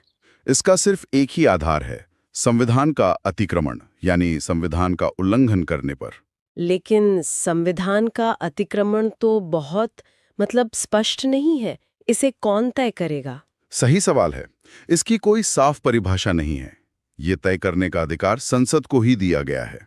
महाभियोग का प्रस्ताव संसद के किसी भी सदन में शुरू किया जा सकता है, लोकसभा या राज्यसभा। और इसकी प्रक्रिया क्या है? इसकी एक शर्त है, जिस भी सदन में प्रस्ताव लाना है उन्हें कम से कम 14 दिन पहले राष्ट्रपति को एक लिखित सूचना देनी पड़ती है। एक नोटिस? हाँ, एक नोटिस। और उस नोटिस पर उस सदन के कम से कम 1/4 सदस्यों के हस्ताक्षर होने जरूरी हैं। और नोटिस के बाद? जब प्रस्ताव सदन में आता है तो उसे उस सदन की कुल सदस्य संख्या के कम से कम 2/3 बहुमत से पारित करना होता है। कुल सदस्य संख्या का 2/3? ये तो बहुत बड़ा बहुमत है। जी, और एक सदन से पास होने के बाद प्रस्ताव दूसरे सदन में जाता है। दूसरा सदन इन आरोपों की जांच करता है। और इस जांच के दौरान राष्ट्रपति का क्या? जांच के दौरान राष्ट्रपति को अपना पक्ष रखने का पूरा अधिकार होता है। वो खुद उपस्थित हो सकते हैं या अपना कोई प्रतिनिधि भेज सकते हैं। और अगर दूसरा सदन भी आरोपों को सही मान ले? अगर जांच के बाद दूसरा सदन भी प्रस्ताव को अपनी कुल सदस्य संख्या के कम से कम 2/3 बहुमत से पारित कर दे, तो उसी तारीख से राष्ट्रपति को अपने पद से हटा हुआ मान लिया जाता है। समझ गया। अच्छा, अगर राष्ट्रपति का पद उनकी मृत्यु या त्यागपत्र से खाली हो जाए, तब क्या होता है? ऐसी किसी भी स्थिति में पद को 6 महीने के अंदर भरना अनिवार्य होता है। ठीक है, तो चलिए अब उस हिस्से पर आते हैं जिसका सबको इंतजार रहता है, राष्ट्रपति की शक्तियां और कर्तव्य। शुरुआत नियुक्ति संबंधी शक्तियों से करते हैं। बिल्कुल, ये उनकी एक बहुत बड़ी शक्ति है। राष्ट्रपति ही भारत के प्रधानमंत्री की नियुक्ति करते हैं। और बाकी मंत्रियों की? बाकी मंत्रियों की नियुक्ति भी राष्ट्रपति ही करते हैं, लेकिन प्रधानमंत्री की सलाह पर। और सरकार के बाहर? सरकार के बाहर भी लगभग सभी बड़े संवैधानिक पदों पर नियुक्तियां राष्ट्रपति ही करते हैं, जैसे सर्वोच्च न्यायालय और उच्च न्यायालयों के मुख्य न्यायाधीश। अच्छा, जजों की नियुक्ति भी? हाँ, भारत के नियंत्रक एवं महालेखा परीक्षक यानी CAG, राज्यों के राज्यपाल, मुख्य चुनाव आयुक्त और दूसरे चुनाव आयुक्त, भारत के महान्यायवादी, UPSC के अध्यक्ष और सदस्य। ये लिस्ट तो बहुत लंबी है। जी, बहुत लंबी है। वित्त आयोग, भाषा आयोग, पिछड़ा वर्ग आयोग, अल्पसंख्यक आयोग के सदस्य, भारत के राजदूत, इन सब की नियुक्ति राष्ट्रपति ही करते हैं। मतलब देश के पूरे प्रशासनिक और संवैधानिक ढांचे की चाबी एक तरह से उनके हाथ में है। आप ऐसा कह सकते हैं। अब बात करते हैं उनकी विधायी शक्तियों की। हाँ, कहा जाता है कि राष्ट्रपति संसद का एक अभिन्न अंग होते हैं। इसका क्या मतलब है? इसका मतलब है कि संसद सिर्फ लोकसभा और राज्यसभा से नहीं बनती। लोकसभा, राज्यसभा और राष्ट्रपति तीनों मिलकर संसद बनाते हैं। तो कोई भी विधेयक, कानून तभी बनता है जब उस पर राष्ट्रपति अपनी स्वीकृति दे देते हैं? बिल्कुल, उनके हस्ताक्षर के बिना कोई विधेयक, कानून नहीं बन सकता। और क्या अधिकार हैं उनके पास इस क्षेत्र में? उन्हें संसद के सत्र को बुलाने, सत्र खत्म करने और लोकसभा को भंग करने का भी अधिकार है। हर आम चुनाव के बाद पहले सत्र की शुरुआत और हर साल के पहले सत्र की शुरुआत राष्ट्रपति के अभिभाषण से ही होती है। मैंने ये भी सुना है कि वो कुछ सदस्यों को सीधे मनोनीत भी कर सकते हैं। जी, वो साहित्य, विज्ञान, कला और समाज सेवा में विशेष ज्ञान रखने वाले 12 व्यक्तियों को राज्यसभा के लिए मनोनीत कर सकते हैं। और लोकसभा में? लोकसभा में वे आंग्ल भारतीय समुदाय के 2 व्यक्तियों को मनोनीत कर सकते थे, अगर उन्हें लगे कि समुदाय का पर्याप्त प्रतिनिधित्व नहीं है। अच्छा, अब एक बहुत ही खास शक्ति पर आते हैं, अध्यादेश जारी करने की शक्ति। ये क्या है? ये अनुच्छेद 123 के तहत मिलती है। मान लीजिए संसद का सत्र नहीं चल रहा है और देश को किसी कानून की तत्काल जरूरत है। हाँ, कोई आपात स्थिति आ गई। तो ऐसी स्थिति में राष्ट्रपति एक अध्यादेश यानी ऑर्डिनेंस जारी कर सकते हैं और इस अध्यादेश की शक्ति और प्रभाव बिल्कुल संसद द्वारा बनाए गए कानून जैसा ही होता है। तो ये तो एक तरह से राष्ट्रपति को कानून बनाने की शक्ति दे देता है। पर यह अस्थायी है। जैसे ही संसद का सत्र शुरू होता है, उसके 6 सप्ताह के अंदर उस अध्यादेश को संसद से स्वीकृत करवाना जरूरी है। अगर ऐसा नहीं होता तो वो अध्यादेश खत्म हो जाता है। समझ गया। अब उनकी सैनिक शक्तियों की बात करते हैं। उन्हें तीनों सेनाओं का सर्वोच्च सेनापति कहा जाता है। हाँ, वे जल, थल और वायु तीनों सेनाओं के सर्वोच्च सेनापति होते हैं, लेकिन वो इस शक्ति का प्रयोग विधि द्वारा यानी सरकार की सलाह पर ही करते हैं। और राजनयिक शक्तियां जैसे दूसरे देशों से संधि वगैरह? दूसरे देशों के साथ कोई भी समझौता या संधि राष्ट्रपति के नाम से ही की जाती है। वही दूसरे देशों में भारत के राजदूत नियुक्त करते हैं और भारत में विदेशी राजदूतों का स्वागत करते हैं। अब एक और बड़ी शक्ति है, क्षमादान की शक्ति, अनुच्छेद 72। क्या राष्ट्रपति किसी की भी सजा माफ कर सकते हैं? जी, उन्हें किसी भी अपराध के लिए दोषी ठहराए गए व्यक्ति की सजा को क्षमा करने, कुछ समय के लिए टालने, सजा की प्रकृति बदलने या सजा की अवधि को कम करने की शक्ति है। मतलब फांसी की सजा को भी? हाँ, फांसी की सजा को भी उम्र कैद में बदल सकते हैं या पूरी तरह माफ भी कर सकते हैं। और आखिर में आपातकालीन शक्तियां, इमरजेंसी। संविधान में राष्ट्रपति को 3 तरह की आपातकालीन शक्तियां दी गई हैं। पहली है अनुच्छेद 352, युद्ध या सशस्त्र विद्रोह की स्थिति में राष्ट्रीय आपातकाल। ठीक है। दूसरी है अनुच्छेद 356, जिसे हम आम भाषा में राष्ट्रपति शासन कहते हैं। ये तब लगता है जब किसी राज्य में संवैधानिक तंत्र विफल हो जाता है। और तीसरी है अनुच्छेद 360, वित्तीय आपातकाल, जो देश में गंभीर आर्थिक संकट की स्थिति में लगाया जा सकता है। सौभाग्य से भारत में इसकी जरूरत आज तक नहीं पड़ी है। शक्तियों की ये लिस्ट तो सच में बहुत प्रभावशाली है, पर जब कोई बिल पास होकर उनके पास जाता है तो क्या उनके पास सिर्फ हाँ या ना कहने का विकल्प होता है? मेरा मतलब वीटो शक्तियों से है। उनके पास 3 तरह की वीटो शक्ति होती है। पहला है आत्यंतिक वीटो या एब्सोल्यूट वीटो। इसमें वो विधेयक पर अपनी राय सुरक्षित रख लेते हैं, जिससे वो बिल खत्म हो जाता है। दूसरा है निलंबनकारी वीटो या सस्पेंसिव वीटो। इसके तहत वो विधेयक को एक बार पुनर्विचार के लिए संसद को वापस भेज सकते हैं। लेकिन अगर संसद उसे फिर से पास करके भेज दे तब राष्ट्रपति को उस पर सहमति देनी ही पड़ती है। और तीसरा सबसे दिलचस्प है पॉकेट वीटो। ये क्या है? इसका मतलब है कि राष्ट्रपति विधेयक पर ना तो सहमति देते हैं, ना उसे अस्वीकृत करते हैं और ना ही वापस भेजते हैं। वो बस उसे अनिश्चित काल के लिए अपने पास लंबित रख सकते हैं। मतलब अपनी जेब में रख लेते हैं। बिल्कुल, क्योंकि संविधान में कोई समय सीमा नहीं है कि उन्हें कितने दिन में फैसला लेना है। वाह, चलिए आखिर में इस पद से जुड़े कुछ रोचक तथ्य भी देख लेते हैं। जरूर। जैसे डॉक्टर राजेंद्र प्रसाद भारत के पहले राष्ट्रपति थे और वो एकमात्र राष्ट्रपति हैं जो लगातार 2 बार चुने गए। हाँ। डॉक्टर एस राधाकृष्णन लगातार 2 बार उपराष्ट्रपति और 1 बार राष्ट्रपति रहे और केवल वीवी गिरी के निर्वाचन के समय दूसरे चक्र की मतगणना करनी पड़ी थी। और नीलम संजीव रेड्डी का किस्सा भी बड़ा अनोखा है। हाँ, वे एक बार चुनाव हार गए थे और फिर बाद में निर्विरोध राष्ट्रपति निर्वाचित हुए। और भारत की प्रथम महिला राष्ट्रपति वो थीं प्रतिभा देवी सिंह पाटिल। और एक दुखद तथ्य ये भी है कि डॉक्टर जाकिर हुसैन और फखरुद्दीन अली अहमद 2 राष्ट्रपतियों की मृत्यु उनके कार्यकाल के दौरान ही हो गई थी। तो आज की चर्चा से ये तो साफ है कि राष्ट्रपति का पद सिर्फ एक औपचारिक पद नहीं है। भले ही वो अपनी ज्यादातर शक्तियों का इस्तेमाल मंत्रिमंडल की सलाह पर करते हैं, लेकिन संविधान के संरक्षक के रूप में उनकी भूमिका बहुत अहम है। बिल्कुल, वे उस धुरी की तरह हैं जिसके चारों ओर देश का शासन तंत्र घूमता है। तो आज की कक्षा हम यहीं समाप्त करते हैं। अगली कक्षा में हम संघीय कार्यपालिका के दूसरे महत्वपूर्ण